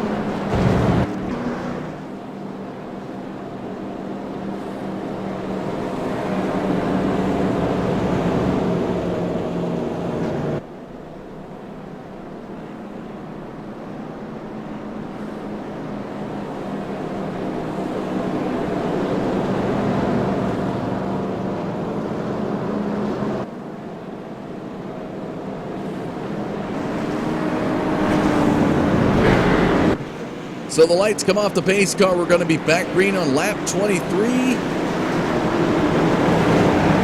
Hunter Combs still has Brad Wright to the outside. Strakota has Dietz to the outside. That is your front 4.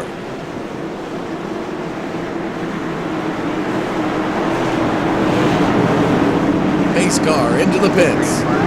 There's the green flag. Here we go. Back to the race on lap 23. And another outside pass tonight. As the 48 of Wright edges out Combs before 3. He's going to get the clear.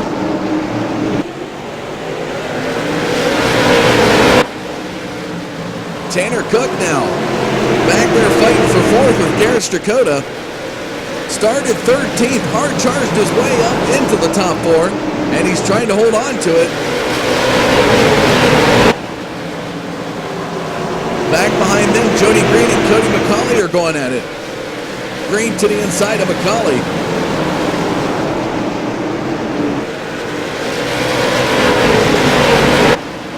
And a nice little battle here between Strakota and Cook. Cook with the momentum on the outside clears him right before turn 3, and Tanner Cook now moves in and secures 4th position from the 77 of Garrett Strakota. And Josh Deeds taking a peek to the inside of Hunter Combs. He's going to work the inside groove, a little apron action there underneath that dotted yellow line. Does not gain anything. He ends up back behind Hunter Combs in the backstretch here on lap 28. Takes another peek to the inside.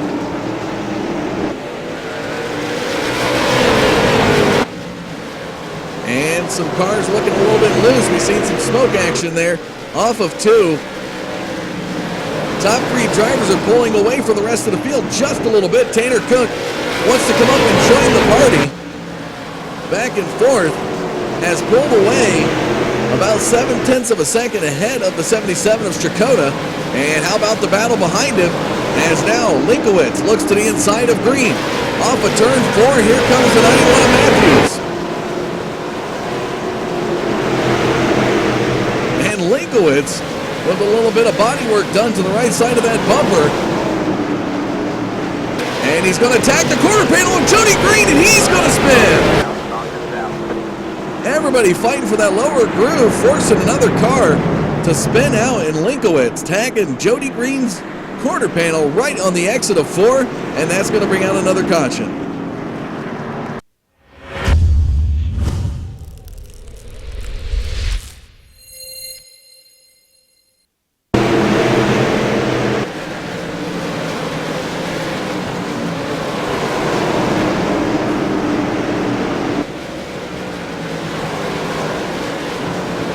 And as we follow Linkowitz, it's going to be right here on the exit of 4. He's going to look to the inside, comes down underneath the dotted yellow line, and as he starts to exit turn 4, gets right into the quarter panel of Jody Green and sends that 13 Chevrolet spinning around, and that's what brings out the next caution flag. Stephen Matthews doing what he can to avoid contact there with Green, has plenty of track once he gets around him. And Jody Green, Brad Carpenter nearly missing the 13 car.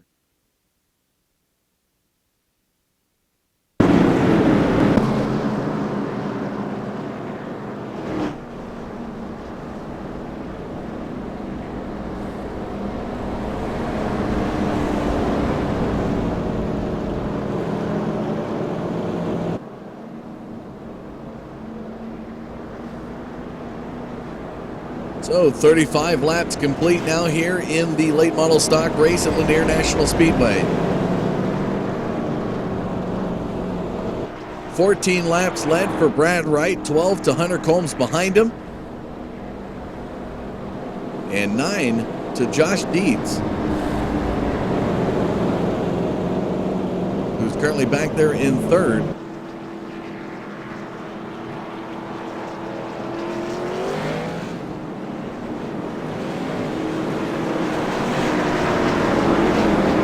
Lights come off the pace car. We're going to be back green on lap 38. Wright and Combs up front. Here we go, pace car. Into the pits. There goes Wright. Green flag flies. We're back to the race.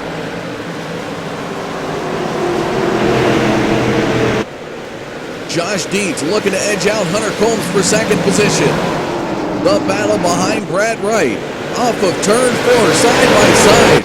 Hunter Combs with just a nose over Josh Dietz. Into the backstretch here on lap 39, and Josh Dietz has got a car link. He's going to clear him off of 4. Dietz moves back into second position. Tanner Cook in fourth position, right behind the 3 of Hunter Combs. 3 wide action nearly heading into turn 3 as Garrett Strakota was right at the inside of Stephen Matthews. Cody McCauley looking to get in on that action. Garrett Strakota now clears the competition in 5th. So hold on to that. Cody McCauley looks to the inside of Stephen Matthews heading into turn 1 here on lap 32. Matthews to the outside. We've got another caution flag. And the 29 of Cameron Hobbs looking a little bit slow up on the wall.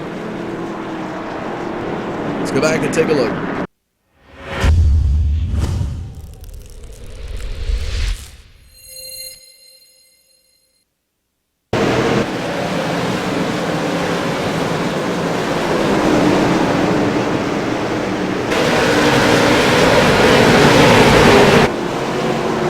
As we follow Cameron Hobbs. He's been tagging the walls. Goes down into Brad Carpenter. Check out the 3 wide action off the 4. Oh, wow. And Brad Carpenter forklifts the 12 of Wade Cheetah. Forces him right in front of Cameron Hobbs. Nowhere to go. They're going to touch noses there right before the wall. I think that one deserves another look. Let's go back and take a look at that one. We're going to go on board with Brad Carpenter. And here's a tutorial video of how you turn a late model into a forklift. Let's go on board with the 31. So you're going to see DeMerchant right there, the 6-man Inc. car right in front of Brad Carpenter.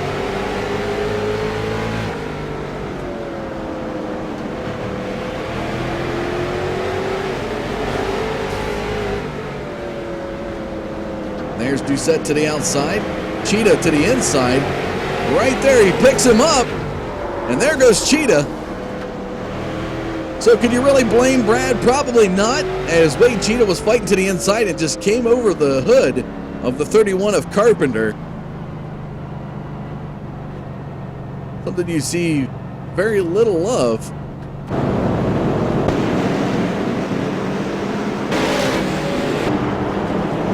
The 1-to-go signal in the backstretch. Brad Wright, Josh Dietz up front.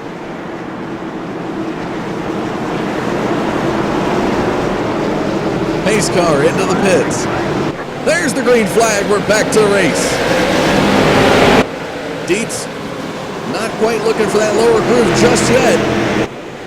Hunter Combs is going to lose second position in turn 3, but a push from the 9 of Dietz opens the pathway back up for the 3 of Hunter Combs. He comes back down to the lower groove. And the battle for second still continues here on lap 49.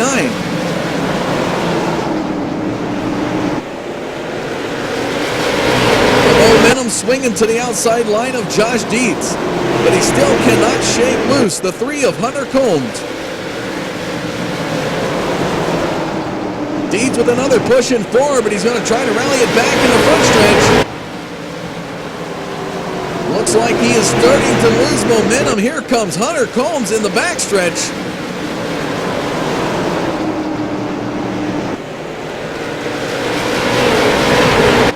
They are really fighting for second position. Tanner Cook back there in 4th, and a little bit of contact. And turn 3 is going to slow him up just a little bit. Combs gets loose. Down comes Dietz in 1. Tanner Cook back there behind has Cody McCauley behind him. A little bit more of a close-knit battle here in the positions 3 through 5.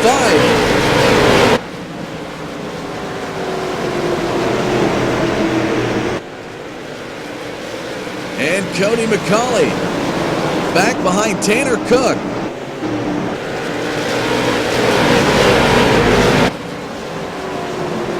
McCauley, who started third, currently running fifth. Trying to take a peek now to the inside of Tanner Cook in turn 3. He's going to go for a pass off of 4, gets around the 96. And Cody McCauley now into 4th position here on lap 56.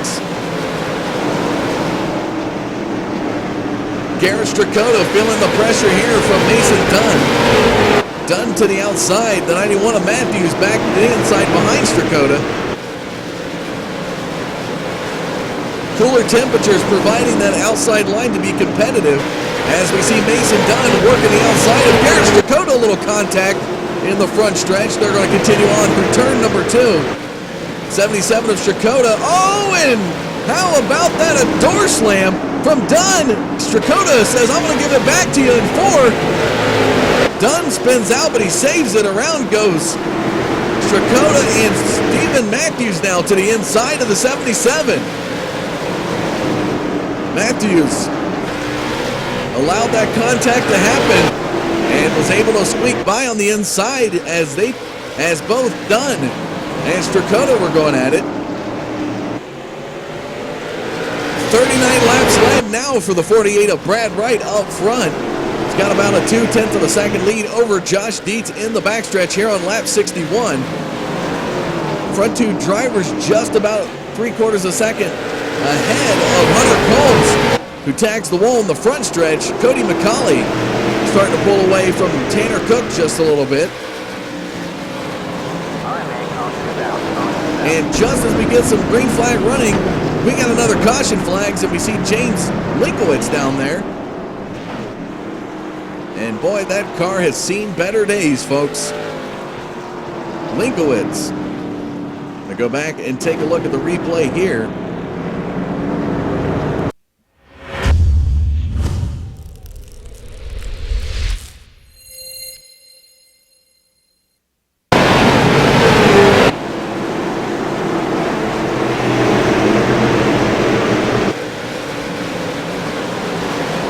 Linkowitz to the outside of Jody Green. And a little contact there on the 4. But it looks like Green is going to dump Linkowitz right here in turn 1, sending the 53 car around. Jody Green's going to try to save it. And Linkowitz will go to the inside as we see Jody Green up to the high side, saves it before not making any contact with the outside wall. Fortunately, Linkowitz is going to collect some more body work there on the inside wall.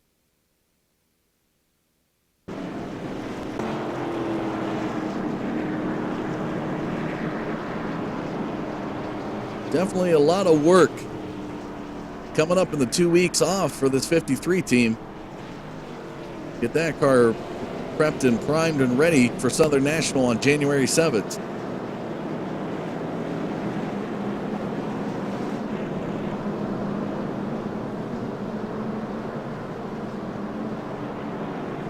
In race control now, we took a listen on race control. I guess that was a little bit of payback from Jody Green, from Linkowitz getting into him earlier. And I guess they both are receiving a warning from race control now. A little bit too much aggressive driving.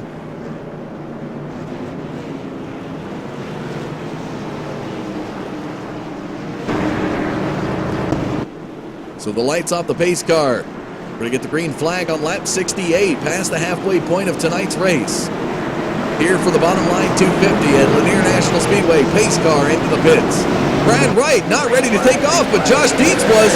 Outside pass across the start-finish line. Dietz had to slow up a little bit. He was anticipating Wright to take off, and he didn't. Dietz now to the outside. Hunter Combs to the inside. The battle for second. Off of turn 4. Dietz trying to battle with Wright. He's going to push up the track just a little bit. Fires back out of 2 in the backstretch. Here comes Hunter Combs to the inside.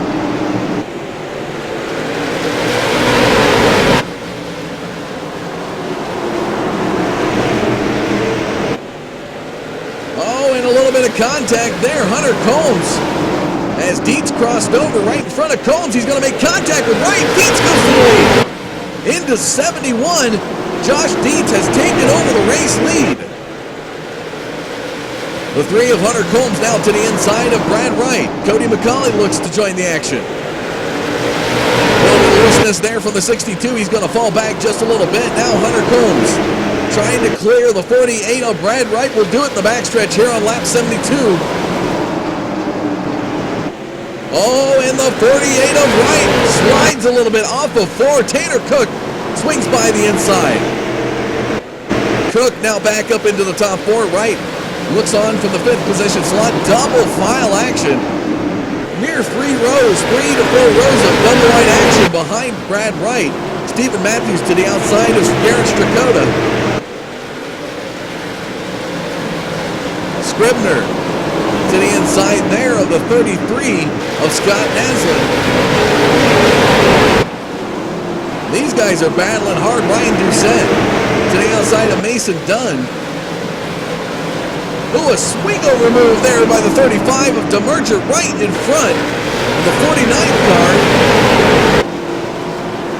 There's Jeff Hoggard. Oh, and Scribner's going to get a little bit loose. A little bit of bump and run there from Seth DeMerchant. Scribner goes up the track. The 35 swings by DeMerchant. Now into 11th position. Back up front, Josh Dietz. 0.4 of a second lead over Hunter Combs. Single file action in the top 5. As we've seen Strakota and Naslin going at it back there in their battle for 7th position. Naslin to the outside. Mason Dunn wants around the 77 as he's slowing him up. Ryan Doucette to the outside of Dunn.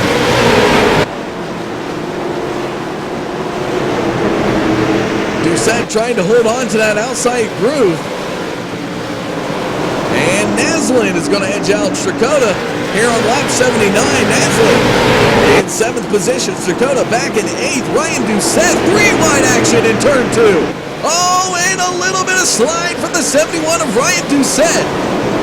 Mason Dunn capitalizes on it. He's going to go to 8th. Seth DeMerchant to the outside of Garrett Strakota now.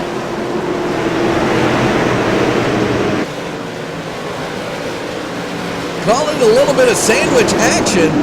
The 77 of Strakota, 3 wide with DeMerchant. Edging him out now. DeMerchant's going to go up into 10th position. Pushing that 77 outside the top 10. And now Scribner.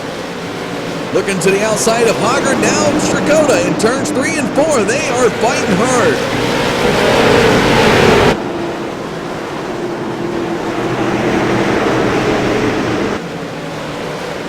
As we take you back up in 4th position, Brad Wright edged out Tanner Cook, pushing Cook back to 5th. In the backstretch, Stephen Matthews back there in 6th position. And Wright looking a little bit loose. Loose this fast, he's staying ahead of the 96 Rockstar Energy machine of Tanner Cook.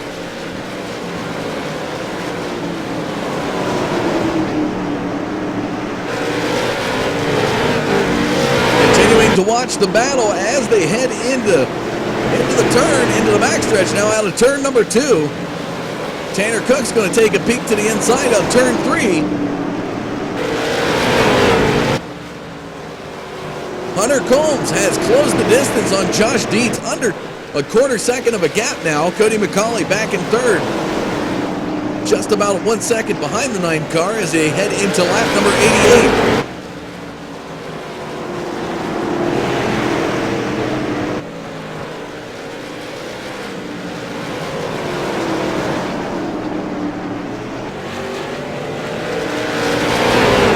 As we take a look back at Doucette, back in 10th position. The battle was Seth DeMerchant for 9th.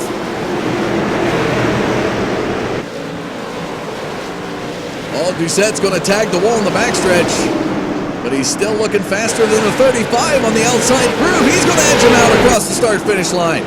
Ryan Doucette has moved into 9th. Seth DeMerchant falls back to 10th. And DeMerchant's going to get spun up into the wall.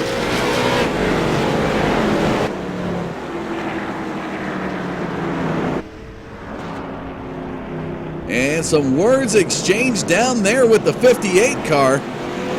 He is not happy. Dylan Rowe pushes the six-man ink machine of Seth the Merchant into the wall. Let's go back and take a look at that.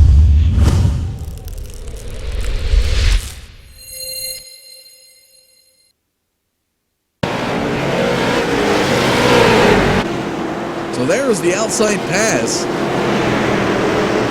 from Doucette over Seth the Merchant.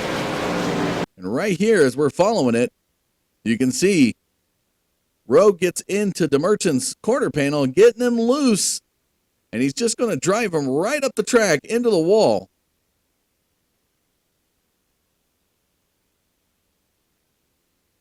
As they climb the track,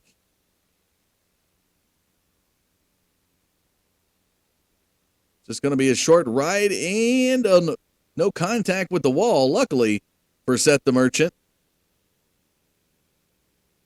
But nice little streaks there from the tires as they went up the track.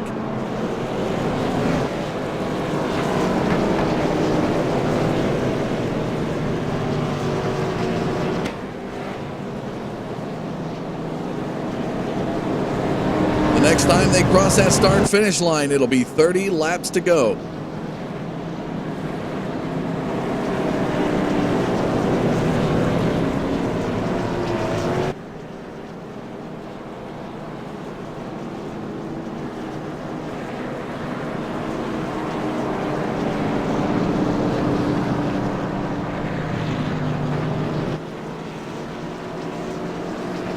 While we get the one-to-go signal, let's take a look at your race summary in the top 5 here on lap number 96.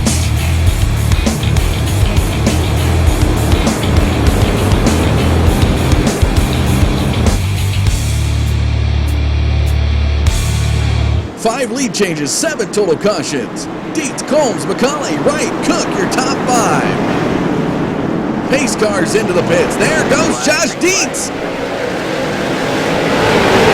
Back to the lead, looking for that triple crown victory 3 weeks in a row. Can he get it? Under 30 laps to go here at Lanier. Brad Wright to the outside of Hunter Combs, Cody McCauley to the inside.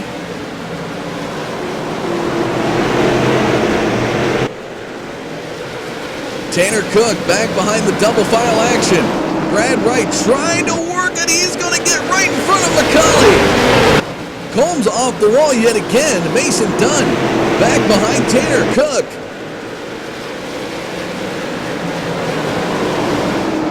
And Josh Dietz climbs into triple digits. 30 laps led as the caution flag comes out. And the 58 of Dylan Rowe down on pit road. Let's go back and take a look.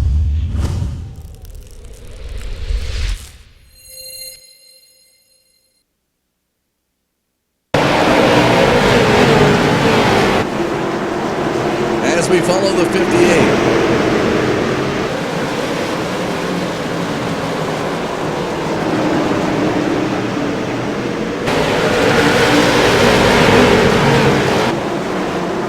Dylan Rowe looks like it's either going to be a self-spin or he's going to come into a caution here.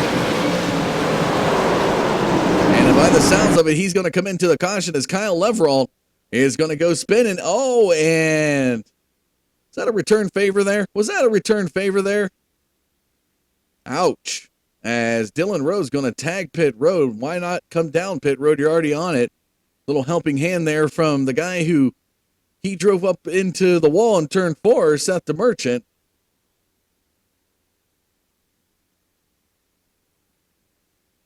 Kyle Leverall getting a little bit loose in some contact.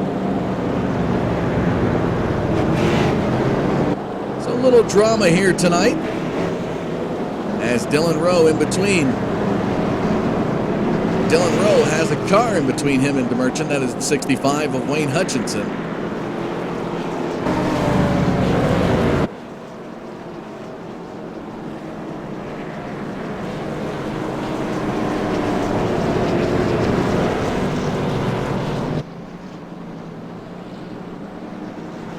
Tough break there for Dylan Rowe. Definitely did not have a great race.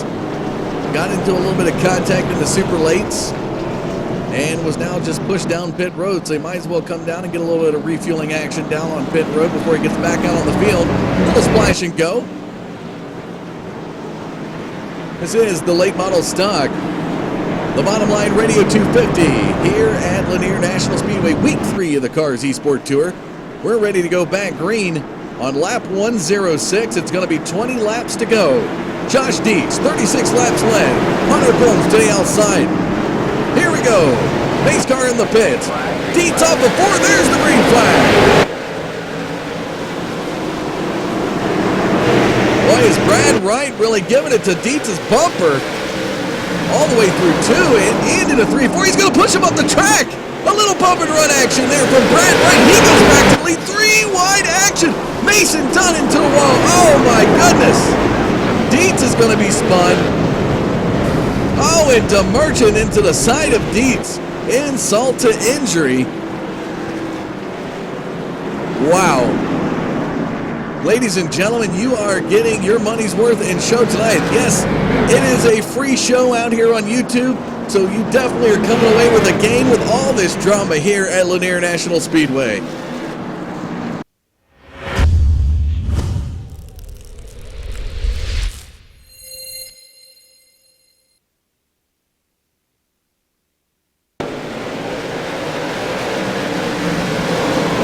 Now take a look at this. Brad Wright gets Josh Dietz tight right there on the entry to 4. It's going to push him up the track. Hunter Combs gets sent up the track. We're going to bring it up possibly there, give you a little bit better look of the field. Here comes the 3 wide action as Dietz will edge out Tanner Cook on the high side. 3 wide action. And it looks like Naslund and Mason Dunn get into it. And Dunn's going to go right into the front of Doucette. And Strakota's going to be turned by Linkowitz. And there's a whole gaggle of cars right here in 2. 4 wide action. Dietz will get spun. And as Dietz spins, we see Linkowitz down on the bottom groove. Matthews swings by. Jody Green swings by. But here comes Seth DeMerchant. Locks it up a little bit. He's going to give a little love tap there to the 9 of Dietz. And what a interesting caution, to say the least, this late in the race from a guy who led 37 laps.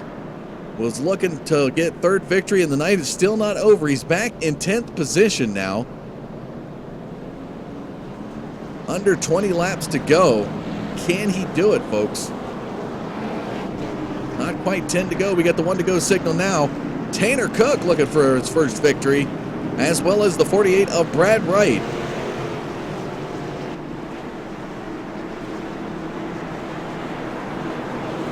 Here we go. Pace car set to go into the pits. Back green on lap 113, the 48 of Wright. Takes us back to green. Pace car in the pits. There goes the 48. The green flag flies. We're back to the race. Tanner Cook in second. McCauley in the lower groove. He's going to look to edge out the 96 in the backstretch before turn 3. No dice there this time by.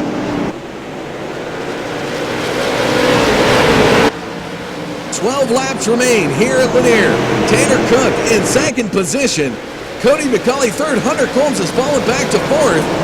Josh Dietz on the move in 6th position. Has gained 4 slots. He's back there behind the 51 of Alex Scribner. Time is running out for the 9. He's about 1.6 seconds behind Brad Wright as we get the 10 to go signal this time by.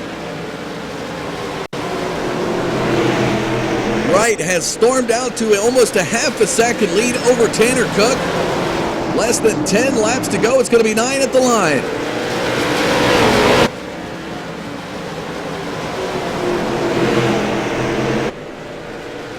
Cody McCauley back in 3rd position.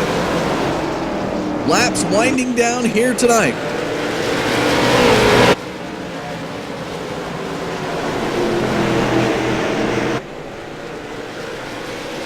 Brad Wright just about 7 laps away from getting his first victory in the Cars eSport Tour. He has fought. He has battled. Right now, he is succeeding. Can Tanner Cook close that 4/10 of a second gap? Cody McCauley putting the pressure. on the back of the Rockstar Energy machine into turn 1 here with 6 laps to go.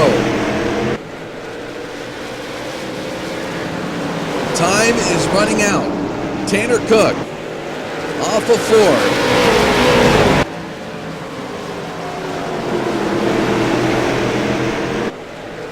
Has lost just a little bit of time, and it looks like about a half a second gap. McCauley with 4 laps to go. Wright is starting to see victory lane. Does not look like these guys are going to have the momentum to pass this late in the race. How about Stephen Matthews battling with Josh Dietz?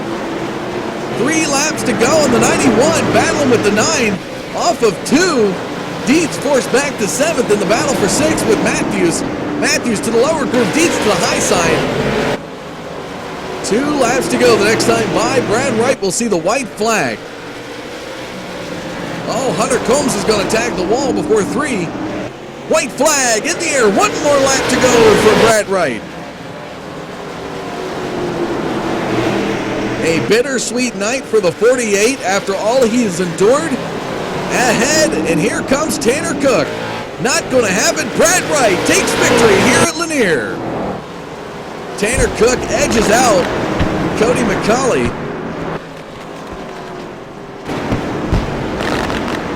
And a beautiful view from our blimp up top. Off of turn 3. Fireworks in the air.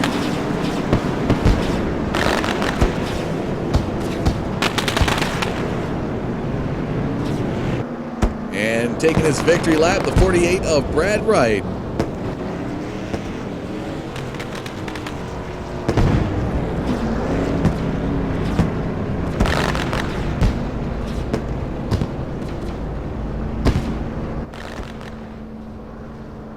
And a quick shot. There is your top 3 drivers right there. Brad Wright, Tanner Cook, Cody McCauley here at Lanier, folks.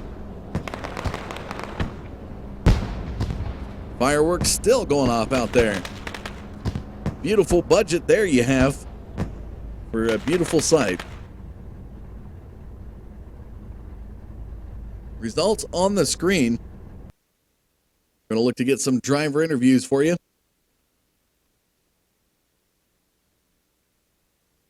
As we look to get some driver interviews for you, join me now is the 62 of Cody McCauley, making his way to a podium finish here tonight. The Montgomery, Alabama driver, Cody McCauley Racing, sponsor there on his car. Tell us a little bit about your night here, Cody. It was a hard-fought battle out there on this 0.3 of a mile track. Oh, absolutely. We had a great car tonight. I can't thank my guys enough. They put so much effort in getting this thing ready. We were really shocked at how much Speedway actually had. And early on there in the race, when the 9 and the 53 kept getting into each other, we just kept getting shuffled back farther and farther and farther, trying to dodge things, and I was really getting concerned. But we were able to bring it back there at the end, and we even had a shot at winning this thing. It was a hard-fought battle, to say the least, too. And, I mean, you definitely – it seemed like kind of like as you were getting pushed down, you had to fight your way back up, and fortunately, due to the amount of cautions here tonight, didn't get the shot that you were looking for. Car looked really good. And like you said, trying to avoid a lot of the contact here, trying to keep the car clean and as close to pristine condition as possible. You definitely got door slammed a couple of times there. But needless to say, you finished 3rd, which is an excellent job done here. Is there any thoughts on the race coming up at Southern National on the 7th? Yeah, really looking forward to it. Hopefully we can bring the same piece back. I feel like, what we showed tonight is going to, be a lot of what we see in the future from this team. All right. Was there any thanks or shout-outs you'd like to give for your 3rd place finish here at Lanier? Oh, absolutely. I got to thank everybody at Cody McCauley Racing. This is a team effort. We all put this piece together and did a great job. Austin Designs, he puts out some wonderful cars. You guys get a chance, hit him up on Facebook.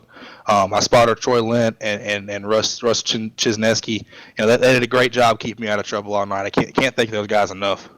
All right. Well, we look forward to seeing more action out of that 62 machine as things tend to heat up coming up after a 2-week break. So nerves will be on the line at Southern National, but nevertheless, an excellent job done here tonight at Lanier. Thanks, fellas. All right, we're going to go live now to the 96 of Tanner Cook. As he joins us now, the 96 of Tanner Cook in the Rockstar Energy machine. Heck of a job fighting your way through. Started outside the top 5. You're working your way through the field. You were back as far as 6th. I seen at 1 point. I think, if I'm not mistaken, I thought it was a 13th position start for you. And you work your way through, and you come all the way through the top 5, and had a little struggle there around the top 5. And in the midst of all the chaos that ensued in front of you, tell us a little bit about your way to how you navigated your way through that to hold on to that second position slot. Yeah, we was disappointed with qualifying. We had the brakes lock up going into one, and that cost us about 2/10 or something. It was bad. And then we decided to ride a lot of the race and just try to make it through what we could. And we seen how the top 5 was racing really hard and bumping and banging, so we were just trying to save our stuff. And it just seemed to all come together there at the end. The only chance we had at winning was holding Brad on the outside of the restart, and he just jumped us too good. Then me and Cody had a really good battle for second, and we just prevailed on it. Is there any point of the track that you thought that you were the fastest at? Because we seen you running both the middle groove a little bit and remaining competitive, mind you. Got down into the lower groove as well. Obviously, the preferred line here tonight with the 80-degree start time or temperature at the start of this race only got warmed up once the track got rubbered up. So did the outside line come to life for you here tonight, or was it just a constant fight to get back down there and work that lower groove? I felt that you could really use the outside line as long as you could keep the guy on the inside pinched down. But once he got clear of you, you might as well move down because there's no way you could make any ground on him. They just prevail on you. You can't carry the speed like they can. Well, definitely an excellent job done here tonight. We got a fan question for you, if you don't mind here. John Douglas Racing would like to ask you, do you prefer smaller tracks or the larger short tracks? I prefer the smaller ones. You know, I've never driven an asphalt car in real life. I've just driven raced on dirt. So, I mean, all of this is different to me, but if I had to pick something, it'd probably be something about this size. Lots of beating and banging and really showing how you can drive and race people hard without completely trashing them, unlike some people tonight. Well, you got a 2-week break coming up here for the Christmas holiday, New Year's holiday as well. Back in action on January 7th for the Southern National race. What are your thoughts on preparation for that in preparing to be competitive at that race coming up? Looking back at the first race there this season, we'd like to forget about that track and just skip it, but we got to go there and do our best and at least try to make the show. That's probably one of our worst tracks on the circuit. All right. Well, excellent job here done tonight, Tanner. Is there any thanks or shout-outs you'd like to give for your runner-up finish at Lanier? I got to thank Clint Crow for spotting our race and helps for the setup. Barnes for putting this on, you guys for putting it on TV, Cars Tour for giving us this opportunity to run this many cars in one night, and just thank everybody that's put all this together. All right, we look forward to seeing the 96 back in action coming up on January 7th at the Southern National. Thank you, bud. All right, folks, we're going to go live now to a guy who, no short of fighting hard to take over that race lead, had a total of 67 laps led here tonight and fought hard with Josh Dietz and a few other drivers. It wasn't an easy feat for you here tonight, Brad, but you're able to take that 48 car all the way to victory lane coming out of High Point, North Carolina. And here to Lanier, tell us a little bit about your preparation for tonight's race and what you feel led to your success. Yeah, well, first off, I want to thank Daniel W. He was in the race today. He helped me a lot with the setup, and had a pretty bad qualifying run. Didn't run anywhere near the laps that I had been practicing, so that was very disappointing. But luckily, towards the beginning of the race, we had a few missteps by some of the tougher competition at the beginning of the race that got me in a position to where I can win. Definitely, at one point, we seen you door banging hard, especially when Josh Dietz, passing you on the outside a little bit there, working the different points of the track. You had a little fight there and had to have a good restart against Tanner Cook. Was able to do that. Is there any drivers that you could say that you're going to keep an eye out for going forward in this series? Oh, well, I do kind of want to say that Josh, I had a lot of respect for him going into this race. I never heard of him outside of running this. So I was really I was kind of really impressed to see someone so unknown do really well, but I have no respect for him now, so I know he said he's coming after me next week, so I'll be ready for him. I'll be waiting. But outside of that, everyone else is great. I love racing everyone, but he's the only guy that's on my radar right now. Well, definitely Josh Dietz running on generated power here tonight, so who knows what will happen coming up in a couple of weeks after the Christmas holiday. Hopefully everybody can keep their head a little bit level there and put on some great racing. He was fighting for a three race victory, 3 races in a row victory, I should say. But Brad, you did an excellent job here tonight, fought hard, took victory here at Lanier. Is there any thanks or shout-outs you'd like to give? Just like to thank Tanner. He ran a great race. He raced me clean, raced me hard. This is the way it should be done, so I appreciate that.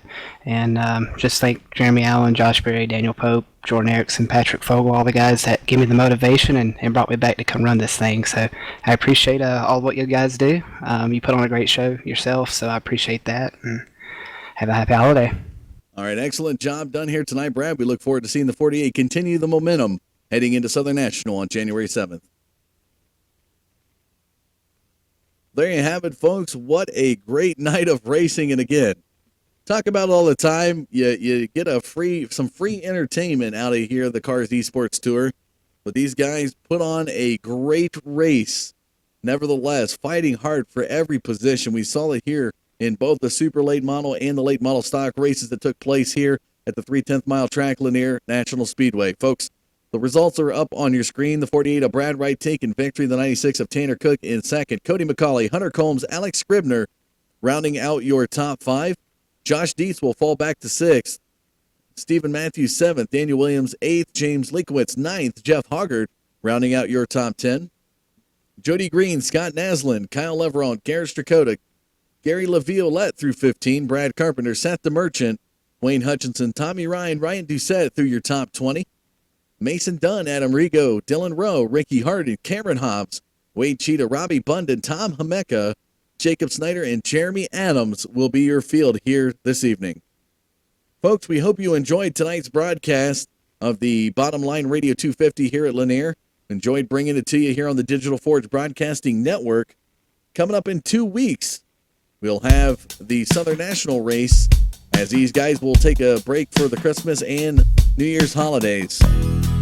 More action to come up next week here on the Digital Forge Broadcasting Network. Feel free to check us out on the web, forgebroadcasting.com, and you'll see a list of our events and upcoming broadcasts. If you'd like to know more about the actual Cars Tour, find them on the web, carstourracingtour.com, and championshipracingassociation.com down below. More information regarding the Cars eSport Tour. Folks, it has been a great night. If we don't get a chance to see you out here in our audience, we hope you have a safe and happy holiday season. I'm Dustin Caldwell saying thanks for tuning in to watch tonight, folks, and we'll see you coming up January 7th.